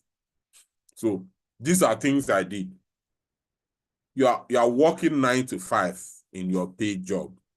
Consider working 5 to 9 on your startup ideas. See, no successful person has work. There's nothing like work-life balance. I'm sure that's it. When I tell you 5 to 9, you think of work-life balance. Now, big scam doesn't exist unless you want to play small. For anybody that is playing major in this industry, there's no balance. It's going to take something from you. Right now, matches are going on. All of us who are here. Today is Saturday night. 30 December is going on now. Are we not here? It's how life is. So if you're going to really do this, I'm not talking about people that play lip service on whether they want to do something or not. People that really want to do it and they are willing to go all the way. This is the one lady that is looking at me. If you really want to do it, then you have to sacrifice for it. See, nobody will invest in a business or will even pay attention to you until you don't burn the night candles, man. So spend extra hours, develop necessary skill set in that area. You want to come into this our industry, into this our space. When you are not working, understand selling skills, understand marketing, understand inventory.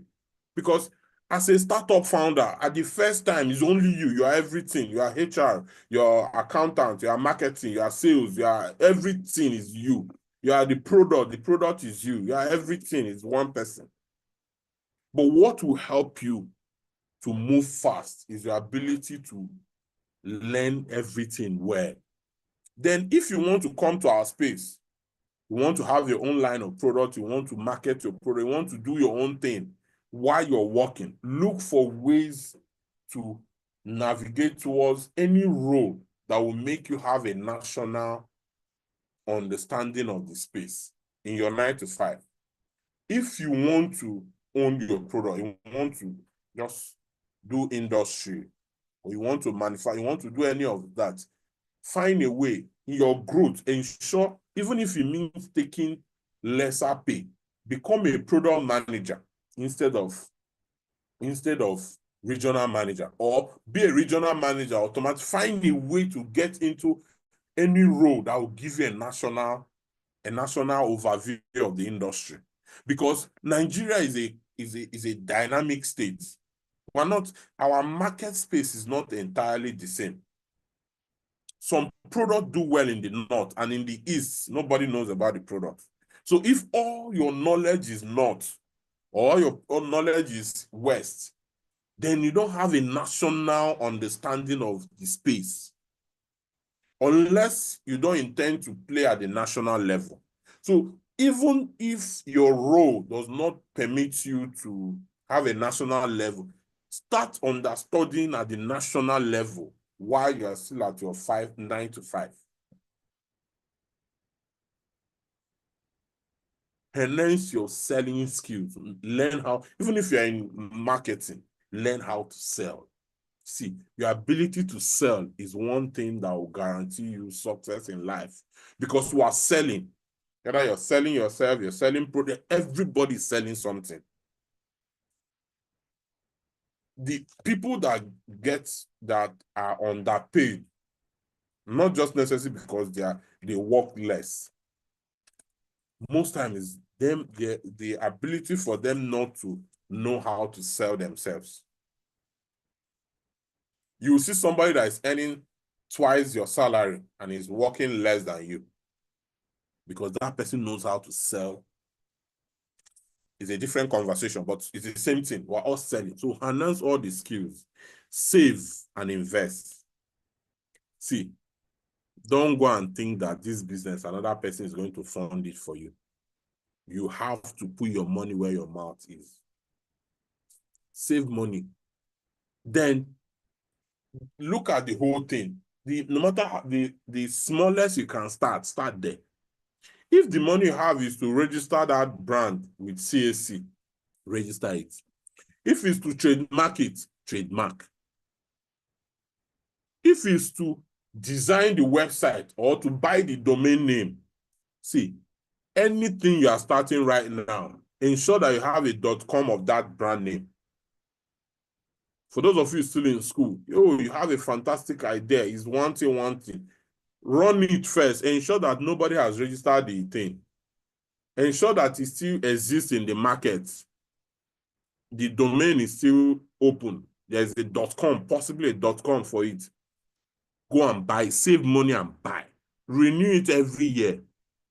Dedicate a part of your time to working on this. The same way you go to work and you sit down and work from morning to evening when you leave. And if it's 1 hour, I want to be working on this, my idea. You have your place, you sit down, look at it. I'm working on this, my idea, every 2 hours of every day. Weekends, you have free weekend. Weekend is free. Your Saturdays and Sundays should not only be for church. Sunday too, you can work on your dreams, on your dream as the case may be. Take courses on finance, Take courses, Coursera, anyone you don't understand, take small, because a CEO knows everything. Of course, shouldn't know more than the person that, I shouldn't know accounting more than my accountant, but I should have an idea of how accounting works. I should understand finance. I should understand marketing. I should understand sales. Start now to learn it. If you are still in school, start now to enhance these skills. I've already talked about investing. Then build solid relationships. I talked about how I built my NAFDAC relationships. Build solid relationship in the space. Don't be working and be causing trouble here and there, unless you don't want to last. Before, or you are owing everybody, or you are a rep, you are known for not delivering or carrying company's money and product and run away. This one and that one. You are associated with one stupid character or the other. You can't scale with such, because when the chips are down, people want to know who is this guy. You'll be surprised who they're asking about. You don't know. You won't know. That time you now want to, you set up, everything seems to be going well, and now you are looking for someone to invest 2 billion naira into your business. That's when nobody gives out money without due diligence. They are going to ask people, who is this guy? They already know where all the places you work. They have to ask your guy who was even his boss. It's Mr. Francis. Because if I'm going to put that amount of money on, you have to find out everything about you. They're going to ask Mr. What is this boy like? That useless boy that ate our money and ran away. This one and that one. That's the end. But if you've built good relationship, if you kept your integrity, everybody knows that this is, even when you make your mistake, you find a way to adjust and ensure that, I'm sorry, it's a mistake, I'm sorry about it. You own it, you go back, you pay it out over time, clear your name, ensure that everybody is cool. When the opportunity, you say, no, that guy, something striking happened, but I love the way he handled it. You see it. Some of you are in a pharmacy, you collect people's products, you say you will not pay them. You own a pharmacy, you know that this guy, his product is not registered. You use the opportunity because you know you can check, you find story around it, and because you don't want to pay him. And you sold the product, you eat the guy's money, everything. See, this industry is not, it's like a cult. Everybody that is significant know everybody. Happiness, mute your mic. So what is that thing I don't even like somebody saying? I'm serious. I've never. So, but be intentional about building relationship in this industry. Build relationship across board. If you are a retail person, build relationship with suppliers. It can just mean before you even start, you're already coming for ACPN conference. You're already coming for PSN conference. Even your states, you already associated. You are coming for events. You are knowing people. You know that, this person owns this one. This person, knowing that this person owns this person means that when you see the person somewhere, you're going to greet the person special. Sir, my name is this, and I'm hoping to start my community pharmacy very soon. I know that you do. You're already interacting with people. So that when you show up tomorrow, you're not new. Nobody wants to give somebody that is new. A lot of people start pharmacy without using their cupboard to stock, their first stock. I'm telling you. It's good way, relationship. Oh, this person already know me. Give me stock. This person, I know, I'll give them stock. That's how people start their first pharmacies. And they build on that. So you cannot underplay relation. Even your ability to scale requires that you know people. Go, don't worry, go. Tell him that you are from me. Sometimes it's bigger than that, your masters you are doing. You know?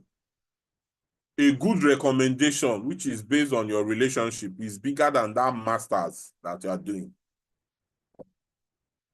Know the market.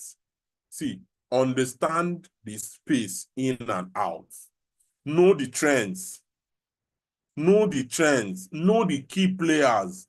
Know the market leaders. Know your position. Where do I want to occupy? Mass market, is it special? Anywhere you want to occupy in the food chain, know that space. Don't make that decision based on emotions or, oh, I like, Make sure that wherever you are going to, your skill set will match that industry. Your skill set, okay, I can do this. It will match that industry. It will match that industry. So ensure that you understand this pharma space. If you are going to play in retail, understand it in and out. Like I've been talking about products. Some of my friends, my solid, even higher colleagues are on this now. Most of us that do that are in industries can tell you the law of opportunities that people are not looking. Some kind mad combination, people are not looking. And you'll be wondering, why is this not existing in this space? Like I said, don't think too deeply. Amatem soft gel gained entrance by just making artemether lumefantrine soft gel. Soft gel, they didn't do nothing. Just make it in a soft gel. And that was their penetration strategy. Understand the market. Right now, it has always been, like I said earlier, our demographic, our population is more of young people. Let's start making medications in a way that young people will appreciate. Drugs have no business being bitter anymore. This is this is even 21st century and we're in 2025. 25 years inside this our century.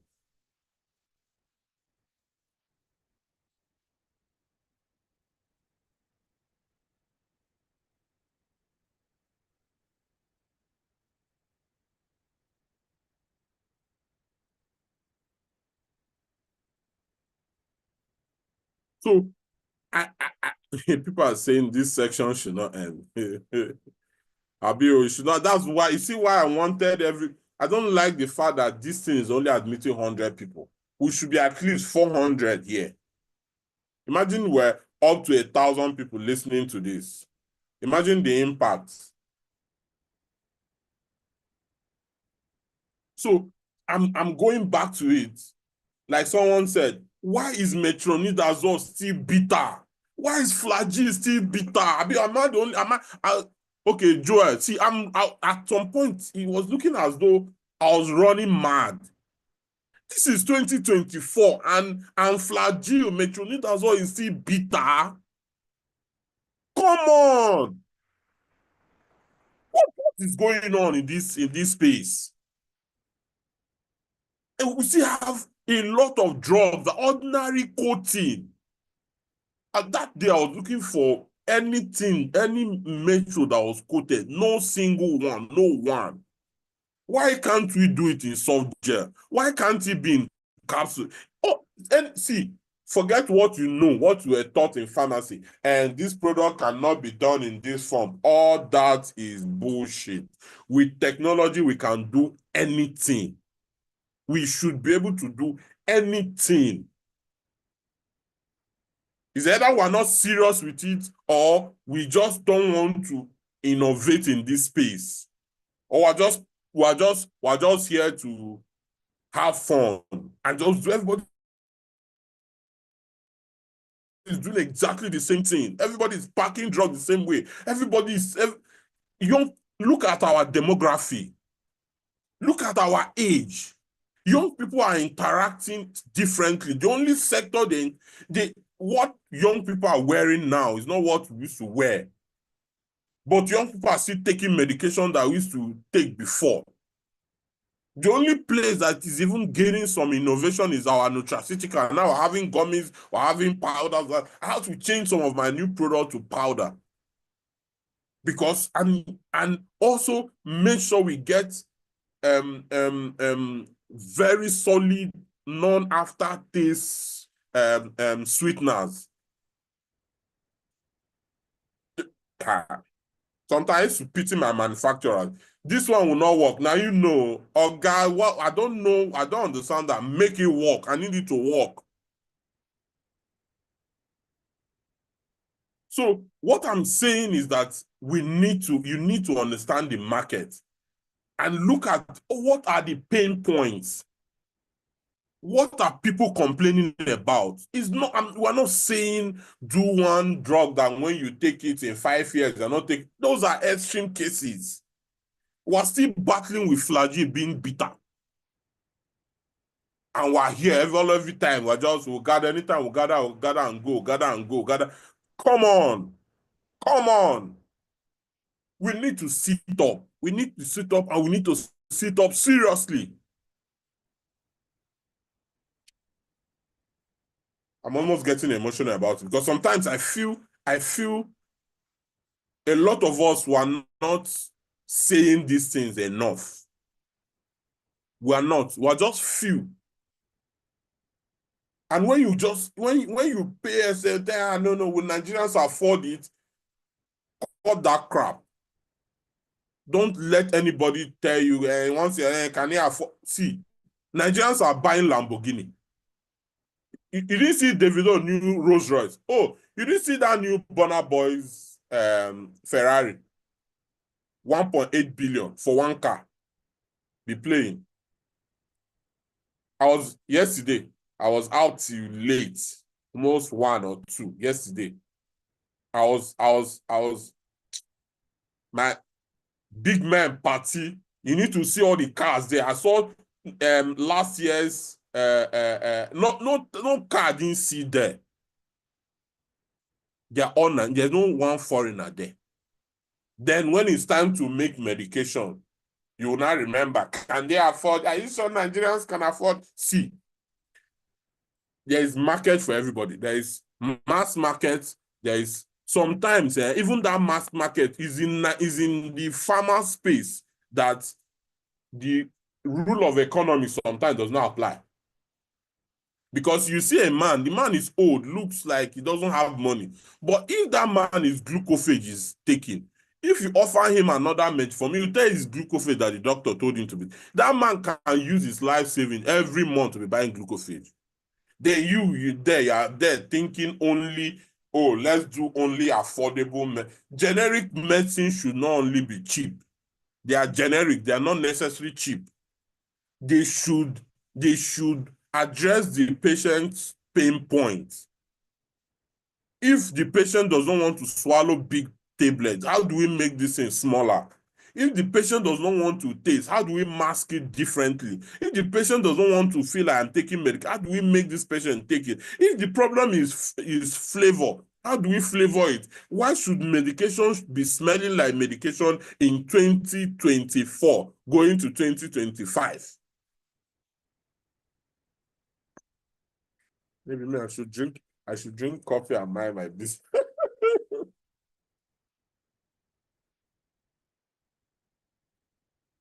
But hope you guys understand what I'm saying.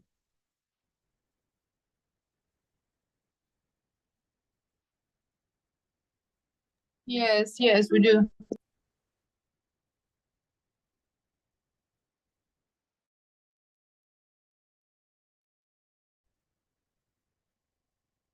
So remember the way this whole um um conference is going, or this presentation is going in. We're just climbing one after the other.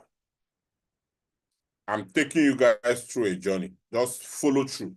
Now I'm looking at your first year in the pharma business. Regardless of the industry, your first year has its unique problems. The first thing is that when you are starting, most likely is you and maybe one person assisting you. But what I will always advise, number one thing, structure your business. Even if you are the only one, you are playing marketing role, you are doing sales role, you are doing HR role, you are doing finance role. Know when you are doing what. When you are in the field marketing, know that at this point, I'm a marketing person. When you are doing sales, I'm a sales person. When you are arranging your finances, I'm doing finance. When you are doing HR, which maybe I want to bring one person, I want to structure how to understand each role. Don't put everything together. Have a system. Even if it's only you, even if you are three, know, okay, we do this on Monday. This is what we do in the morning. This is what we do in the evening. Later, you review, find out how it's not working well, rework it. But have a structure. Business grow faster when they are structured. Also, don't be too structured, because I also see that with people that come from maybe multinational background, or people that have worked. Then when you want to start, you bring that whole making it. Now you are now imposing where you're coming into your new business that is just a day old. Find a balance. Be structured, follow things, but create room for flexibility, because this market is dynamic. Then early, find your USP. Your USP is your unique selling point, or they call it proposition. What is my uniqueness in this market? What am I bringing? Like I said, it can be your speed. It can be your appearance. It can be as simple as lights. Whatever it is, identify it enough. Ensure that your USP is actually a USP, because you can have a USP that is only in your mind, doesn't have market value. Ensure that it adds value to the business. Don't add a USP that is a waste. I see people do that. Oh, what's my uniqueness? Is the fact that it's pink. Okay. In fact, your USP may even be demarketing you. So, you are a product that should be a universal product. You're positioning to only women. Men will not look at it because this one that is pink and I think concerned with you. You see. So, study your USP well and ensure that it's what it is. Then there's another area of USP. Your USP can also be your first product. If you want to go into industry, ensure that your first product is tight, because that's what will drive your other products. Get it where, even if it takes you. I remember when I was doing Refire, it took me more than 4 years. We kept doing it. We kept doing it because we know. I told them I want a sexual health product that is effective. I don't want, they take them, say, they take them. You know what is in the market? Because I've introduced in my other company, in my other places I work. You go take them with time. You go they work later. See, nobody buys a sexual health product for later. You get job this night. They say later. Which day later? I want you to work that night, that time, and also work later. So I put them through a lot of work. The first 3 batches didn't work because I know this was going to be my USP. And I know that when it gets to anybody that takes it would recommend it to another person. So I did everything possible while still at my 9 to 5 to ensure that I get it done. And when I got it, I said, yes, we'll have it. We introduce it into the market. So I think maybe another thing I may also do, separate session, maybe starting product-based something around products, because there's a lot involved, even this local manufacturing I'm talking about, importing and all that. So maybe I'll do a specialized session around that too. If I have a lot of interest in that area, I may do that too. Then manage your cash flow. Cash flow is key. Don't spend money you don't have. Your business is just starting. You may be a rich person, but your business is poor. Don't allow your business to live like it's a big business when you are the one funding it. So what I mean by that is that you can't be doing what big people do when you are still poor. It's just what it is. You can't be driving Lamborghini when you are just starting life, when you are supposed to be managing your 03 Corolla. The same thing is applicable in business. If you don't manage your cash flow, don't go and be investing in things that will tie down your money when you are just starting. Your most important thing is turnover. I buy, I sell, I import, I sell, I collect my money, I do like that. That's how we build it. You start small, but you can be doubling. When I started the fire at that time, it was 1,000 I was bringing. But what I did, for every time I bring 1,000, next one I move it to 2,000. After that, I move it to 4,000. I was doubling every single shipment. So you can be intentionally double. You can intentionally double because our profits can match it. Just, I'm telling you, if you know what you're doing, you should be able to double it every single. You can double, even if you don't double it every quarter, you can double it every 6 months until the product peaks. If it's good enough, it will peak. Most importantly, be audacious. See, let me tell you something. There's something I posted. I don't know, most of you, I'm moving towards my MTN line now. So I'll be doing more of my posting there. So if I don't have your number saved, or just send me a message, let me save so that I can be seeing my WhatsApp status. There's a lot I post on that my WhatsApp status that I feel they are life-changing. I posted something today about being audacious. See, in life, if you are not audacious, if you are not, lock up. See, nobody has two heads. Those of us doing it, we are not better than you.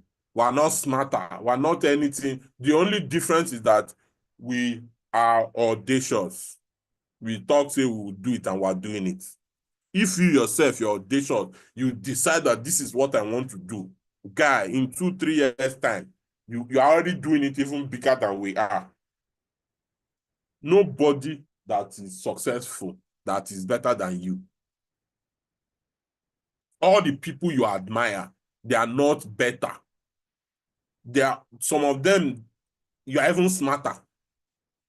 Don't you go to, I don't know drug market, go to drug market. All those boys doing millions, billions in pharma, they don't go school. Oh. You are the one that is educated. The difference between you that is not doing anything and them that are doing massive things is because they are audacious. It's not just only education. Guy, lock up, cancel fear, and tell yourself, I'm doing this thing. You want to build one of the biggest plants in Nigeria. You cross your mind, I'm doing it. See, there's something I learned from Elon Musk. He said, you may want to do something in 6 months. But guy, if you cancel and say you are doing it in 90 days, guy, you are going to do that thing in 90 days. You only think based on the time frame you gave yourself. If you want to do something in 5 years is not far. 5 years is almost COVID. 5 years ago is COVID. Almost next 2 months now, it'll be COVID. That COVID lockdown, 5 years now, 5 years. Imagine if you had plans then that by now should have been executed. and you are strategic. Do you know how many people have been promoted? How many people moved from being a rep to become a regional manager, to being a general manager, and now they are doing something at the national level, and they are planning maybe in the next 1 year, I can now start doing my own. Some people have moved their income from 200 is big, sir, from 100,000 to 10 million in 5 years. All it takes is audacity. You have to be audacious. Nobody does anything being timid or just feeling that they are not worthy of it. Nobody.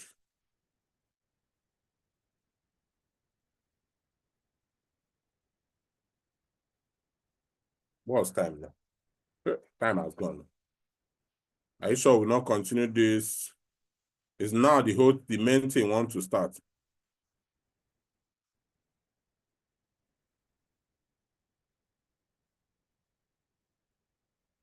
I think what I want to do now is,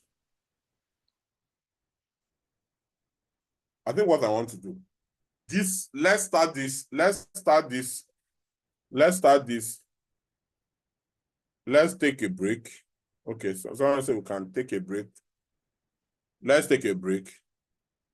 Digest all we've said. See, me, I have time. I'm at home. I'm not even in the office. I'm at home. And I'm sure most of us were at home.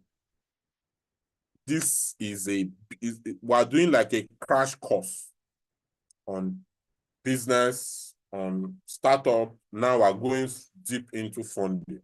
So I agree with you. Let's reconvene by 10. Let's take a break. Let me go and play with I have a little baby. Oled. If I've not seen Oled, let me go and play with her. This reconvene, some of us will sleep. What do we think? Okay, let's open the line now. What do we think? Well, let me drop my MTN number. This number I'm going to be posting more here. See, those things I post on my WhatsApp status. A lot of people have been telling me that it's time I monetize it. I say no, I calm down. Let me put my number here. Or we can continue next day. Honestly, because I want to take opinion. When do you want us to continue? At least this is like a group now. Hello, sir. This is Esther. Can you hear me? Esther, this is your fine voice. Okay. So I don't know. Some people want it to end, while some don't want it to end. Some want us to have I know, another but I think to session. get the best of it, I want us to digest this. What we can do now will be question and answer and all that. Then we continue some other time. Anytime I'm ready. The slide is already here. It's just for us to fix time. And why I'm taking my time, because there's a lot we need to talk about.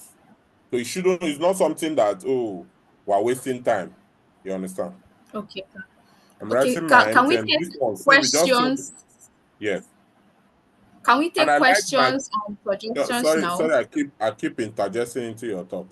But questions should be I also, apart from general questions, I want your personal, okay, this is what I'm doing. I want direct thing that will help you and others too. Esther, continue. Okay, sir. I think you have explained it. Most people want us to continue tomorrow. I don't know how that is feasible for you. It's fine. Tomorrow is what? Sunday. Tomorrow is Sunday. Sunday. Sunday is fine. Sunday is fine. Sunday after church. I hope I don't have any appointment though. Good evening, sir. Good evening.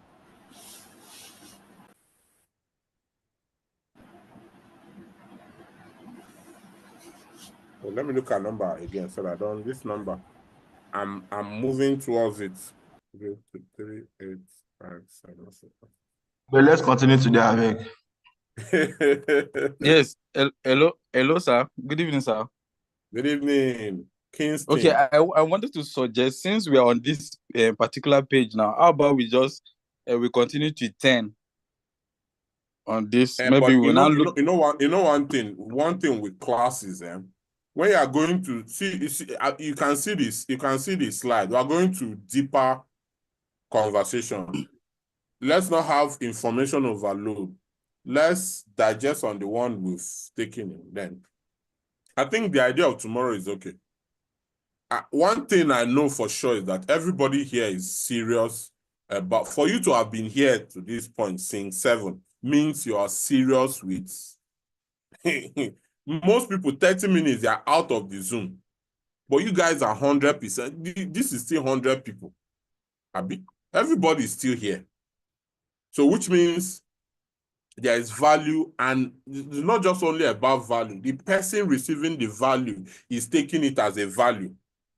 So I believe we don't need to talk too much for all of us to reconvene next time. Let's do, because we have a lot, even from now, another 30 minutes, we may not be done with question and answer. So let's do question and answer, then we'll continue. Okay, sir. Okay, sir. Can I say something? Good evening.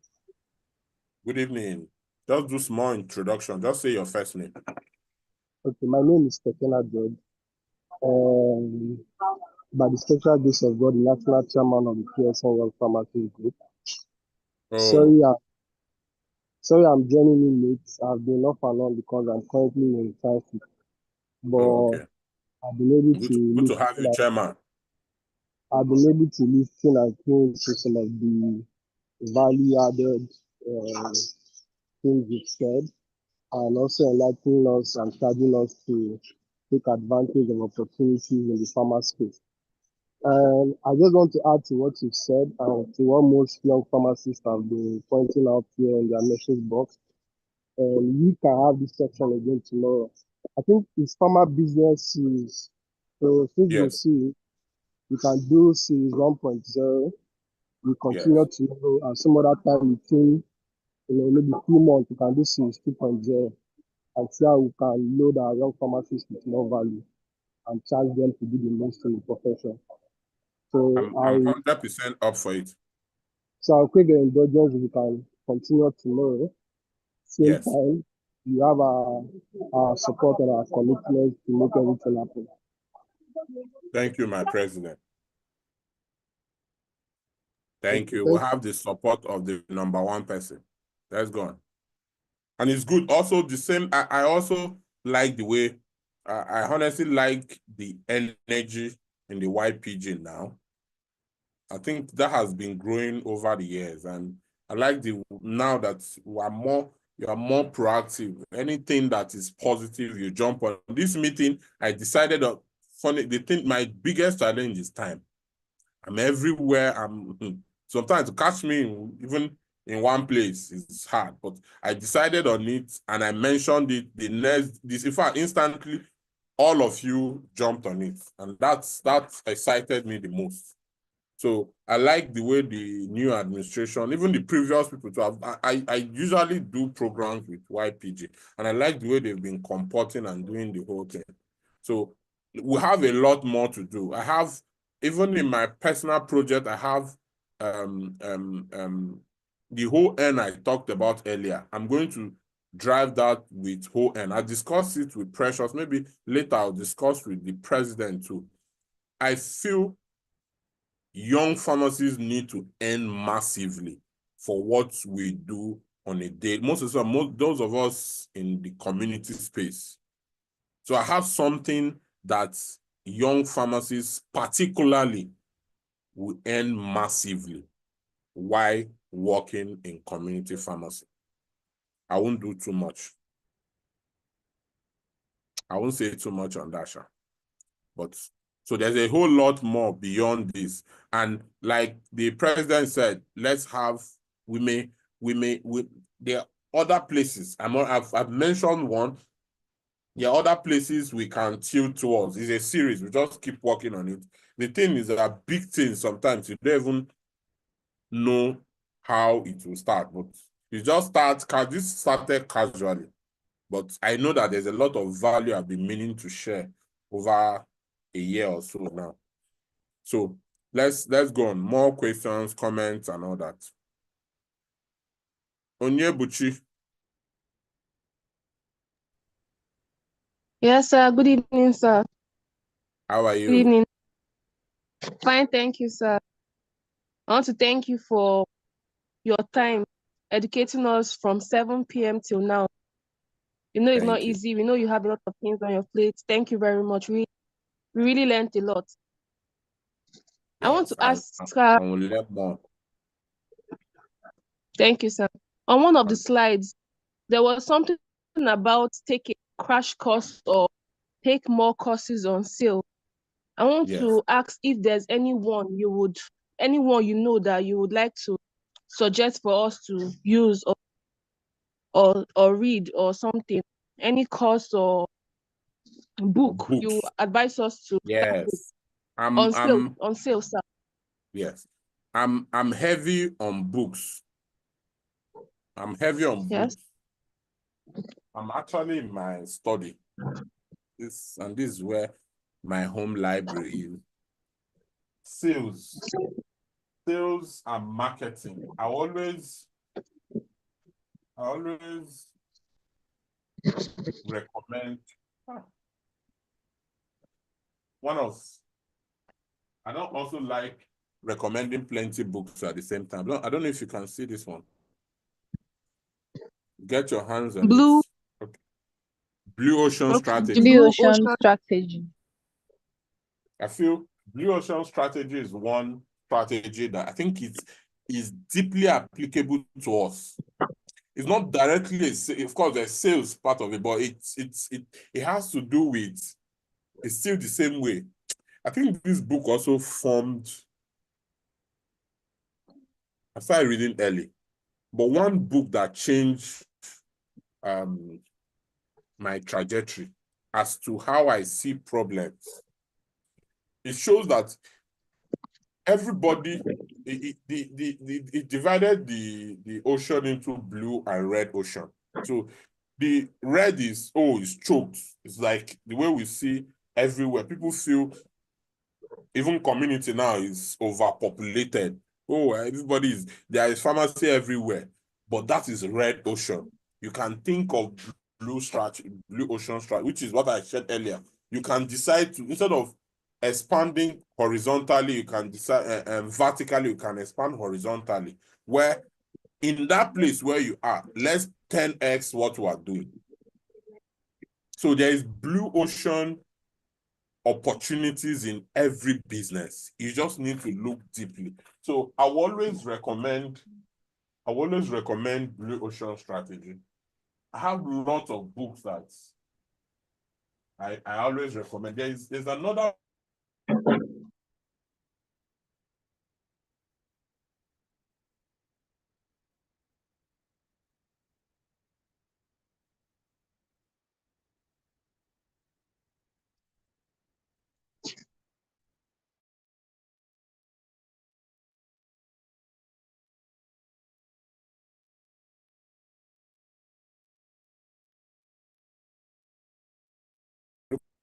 that is the same person that wrote this. It's yellow like this, but it's not this one. Hooked. Maybe check it. Creating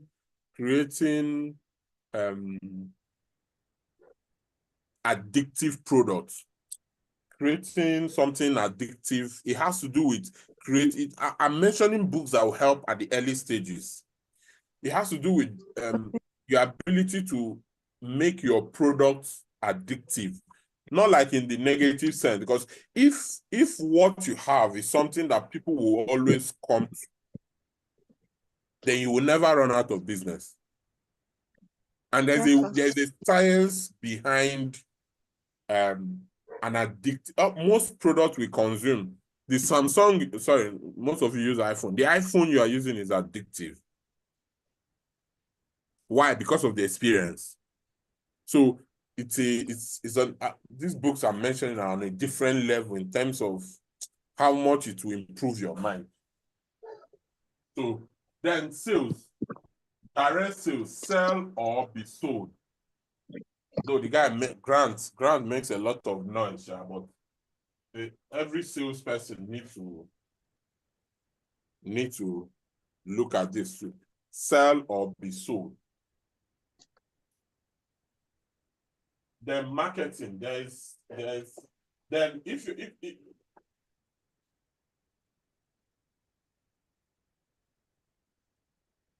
oh, I enjoyed this book, Branding 101. Trump's this is some of his first set of books there. If we start doing books today, it will take another 1 hour. So next. Thank you, sir. Thank you, sir. Thank you very much. Tomorrow, don't worry. We can even have a full session on books, because how much you know, most of it at the early stages. While I was in Uniben, yes, I was reading pharmacy books, but I was also reading business books. Any of my classmates that is here will tell you, while I was in school, I was a product of those books. I was a product of those conferences. You get? So reading is a critical part of this whole thing. Reading is like learning people's 100 years of experience or 10 years experience clustered into. See Onyinye, it's nothing evolve. Everybody, that time they thought I was crazy. But can I shock you? My cosmetics now is a Volcos. The same name, I maintained it. We have a massive factory here in Lagos. Herbal Cosmetics, that's the name. I maintain the name.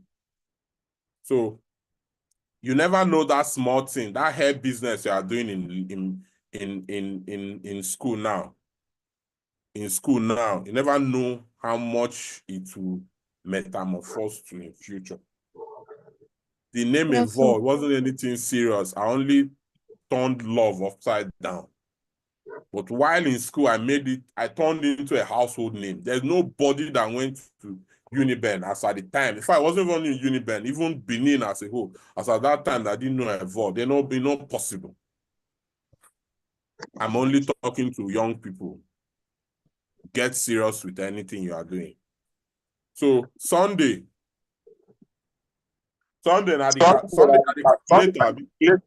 Yes, sir. Good evening, sir. Don't mind me, I'm a playful person. I'm sure you already know that.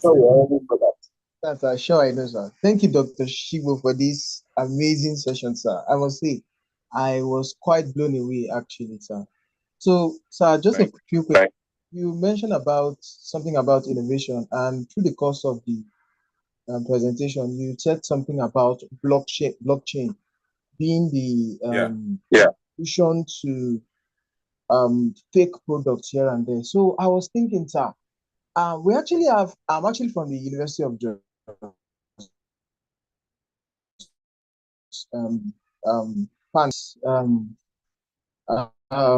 what do you call it now? A project thing that we do every year. So we kind of think about a new innovation, we bring it out, we metaphor, or what the thing is that we bring it out, we materialize it, then we present it to the school authorities, and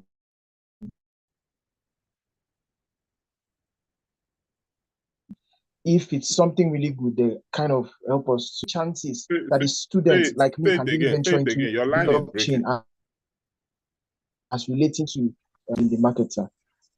Thank you. Say it again. Your line is breaking.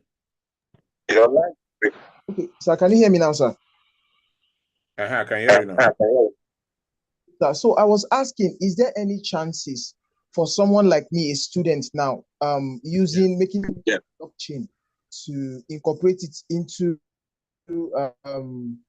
the pharmacy world now in terms of discovering or identifying fake products, sir? Is there any chances? And is it feasible for me, sir? That's exactly what I've been saying now. That's exactly what I've been saying. You need to just look deeply. It's all essence of this whole slide we've been doing. Look deeply into it. Look for ways to first understand the blockchain, understand all this crypto, all these things. Think of it from a farmer perspective. Everybody is thinking about crypto, blockchain from B2B and buying and selling of currencies and all that. I feel if we look, I'm just the one thinking loud. If we look deeply, how do we use it to find solution to our problems as regard faking and counterfeit products? That's just how I'm thinking about it. So starting when you are in school is the best time. You can take it upon yourself to, you have free time, just learn, read everything you have to, but have a different perspective in mind towards it. And it's possible. Imagine you discover one software that you can use to find, that one is automatic. Once you can prove it and you test run it with, let's say, 100 products, there's no amount of funding you can't get to, because it's a major problem. I'm telling you, faking in Nigeria is on a different, you don't even understand faking. I can tell you as the person that I can't say so much because I've seen people fake products. There's no way you will know the difference between original and fake right now. People print labels, packaging materials in China, bring it into Nigeria. It's before they will say, the augmenting has 3 lines and the fake has 4 lines. So this now it's not like that anymore. There's no way to know. So, Okechukwu looks familiar. No, Ogechukwu, not Okechukwu, Ogechukwu. You're raising your hand now. Next. Okay, sorry. I lost the audio at some point. My name is Ogechukwu. Ogechukwu, yes. It's nice to Uniben person. It's nice to have you. Yes, you were, I think, 2 sets ahead of me. Yeah, I know this is a long neck now. Don't worry, it has changed. Anyway, you don't chop up now.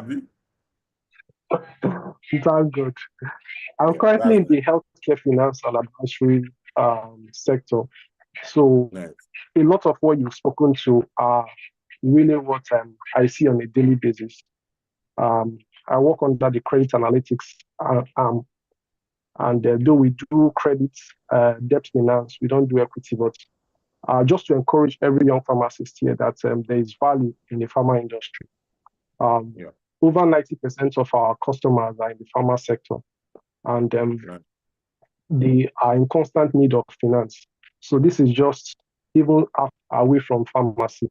So I'll take whatever Dr. Chigbo is dishing out today, because it's going to really help you a lot. So I would like to implore that you help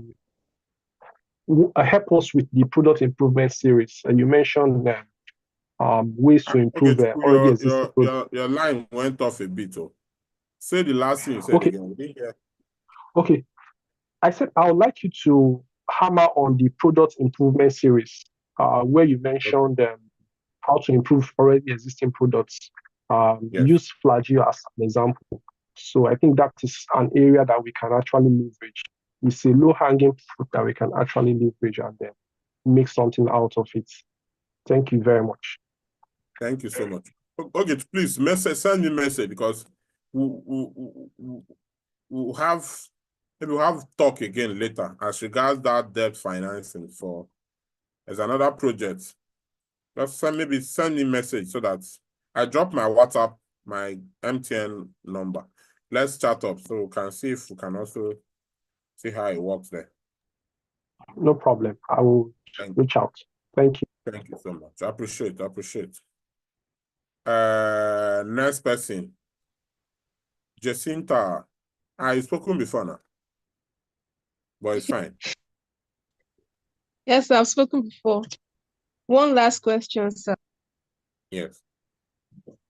So I want you to expand more on the MLM system in the pharma environment, like network marketing in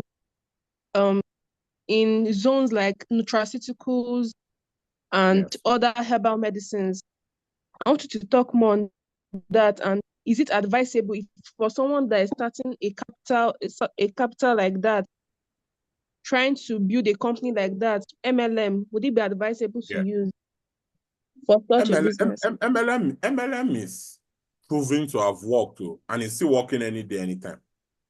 It just depends on the whole end thing that I talked about earlier. Is a different form of MLM, but it's not MLM.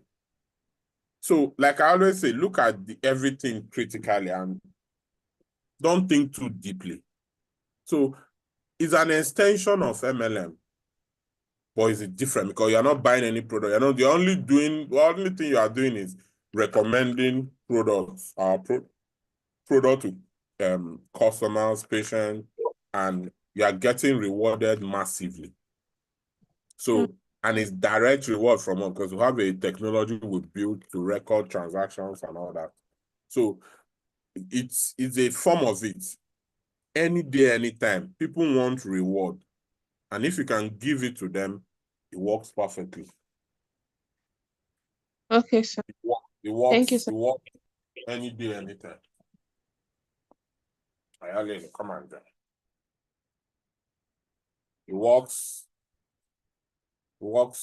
anytime. So find a way to make it yours. Find a way to get, it doesn't have to be, people always think that it has to be the GNLD or forever people. It doesn't have to always be that extreme. You can find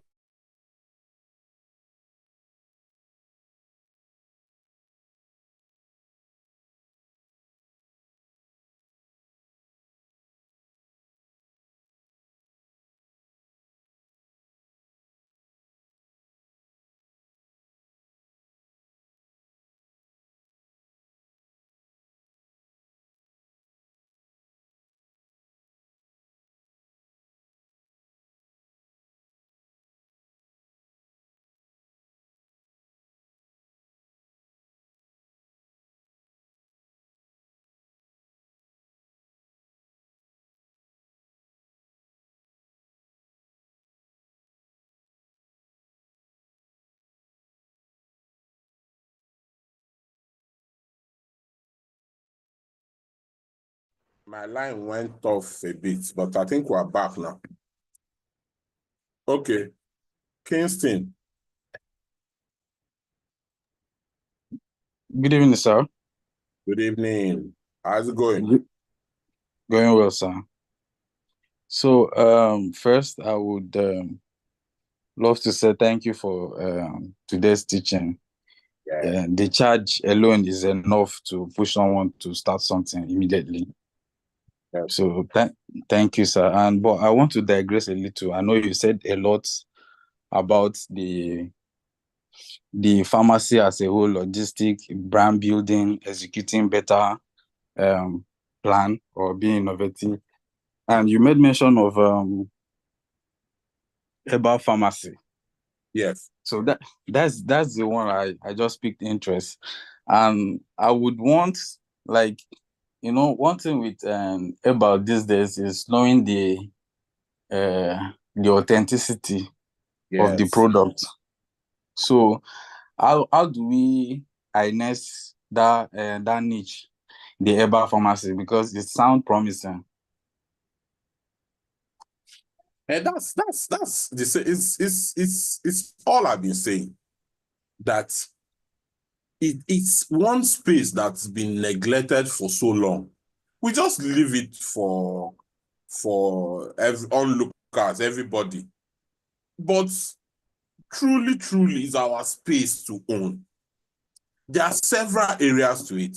There is the raw material area, which can be exported to.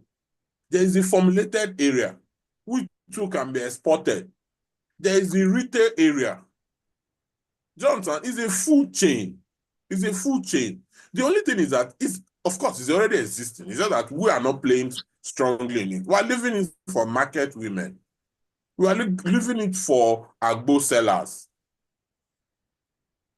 There's in the retail, standardized retail, trust me, Even packaging, I can do a full section on packaging, like packaging products in different form, and places in Lagos here, in Nigeria here, where you can get standard packaging that will match anything that is imported. I'm telling you, I've done it severally.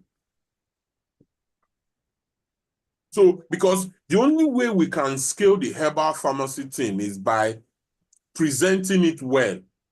It can't be saying pharmacy and it's substandard, even in appearance. So we need to make sure that the quality is good, the presentation is good, the usage is good, the taste, everything need to work perfectly. Do you understand what I'm saying? So the industry is too big. So you can play anywhere. Okay, sir. One more thing. The herbal industry now, are we going to be doing already made, or we are going to be starting from a crude form? That's what you're not still getting the point. Anywhere you decide to play is still very open. If what you want to do is to have people harvest, dry, find out how, herbs, the way you dry them will determine the efficacy. Even the time, I mean, it's basic pharmacognosy now. The time you harvest, whether you harvest in the morning or the season, if you are there dry season or rain season, will determine the efficacy of the drug. So if we are going to concentrate in even the farming of herbal products should be our area, because we will tend to eat more. The drying, you can play even along the chain. Imagine you have the farm, you dry, and you say, okay, I want to produce 10 different products. Or you know places to so not just only in the wild though, but cultivated. The space is so crude and raw that we don't even have farms for raw material, for herbal products. Farms where globally some people, all they do is just to farm these products, but we don't have. So the space is too big, so anywhere you choose to play, even to source and package and sell, what people are looking for is solution. If they can get the solution from herbal medicines, they are okay with it. So don't restrict yourself. It's too broad. It's too big. And anywhere you choose to is viable. Trust me. All right. Thank you, sir. Thank you. I think we've had enough for the day. So as discussed, we're still going to send another. I'm sending my MTN here. If you don't have it, just WhatsApp me. Just WhatsApp me your name. I'll save it so that when I post on these things, you can see it. Okay. So we'll continue tomorrow. Okay, sir. So what time tomorrow? 7 p.m. Yeah, we'll still doing 7 p.m. Okay, sir. 7 p.m. Let me get to 7 work. p.m. I think 7 p.m. might be too late. All right, it's 7 p.m. late. Yes, because we do it 6 p.m. Because if we start by 7, it will go late. We don't know how long it will take, and we'll be tired. So we want it when our body is still active. Okay. Maybe 5. Okay, sir. So which also time? Want when everybody will be available, so that not activities of the day. I think 6 will be fine, because I think in Port Harcourt, the YPs will be having hangout by 3, and I think it will linger till 6 or something. So I don't know, because I'm sure if that might help. Or all of you on that Pharma Business Series WhatsApp. Esther, can you send the link? Maybe we'll decide there. anytime we decide, we'll just vote. When Okay, we'll sir. not do it when it's most convenient for everybody. But I think what Joel is also saying is true. Let's also consider the best possible time when everybody is still very active. Okay, sir.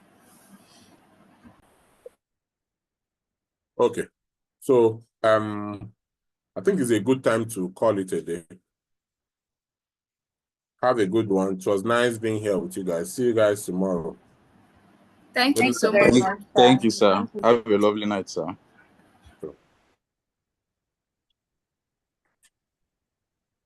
Thank you, sir. Good night.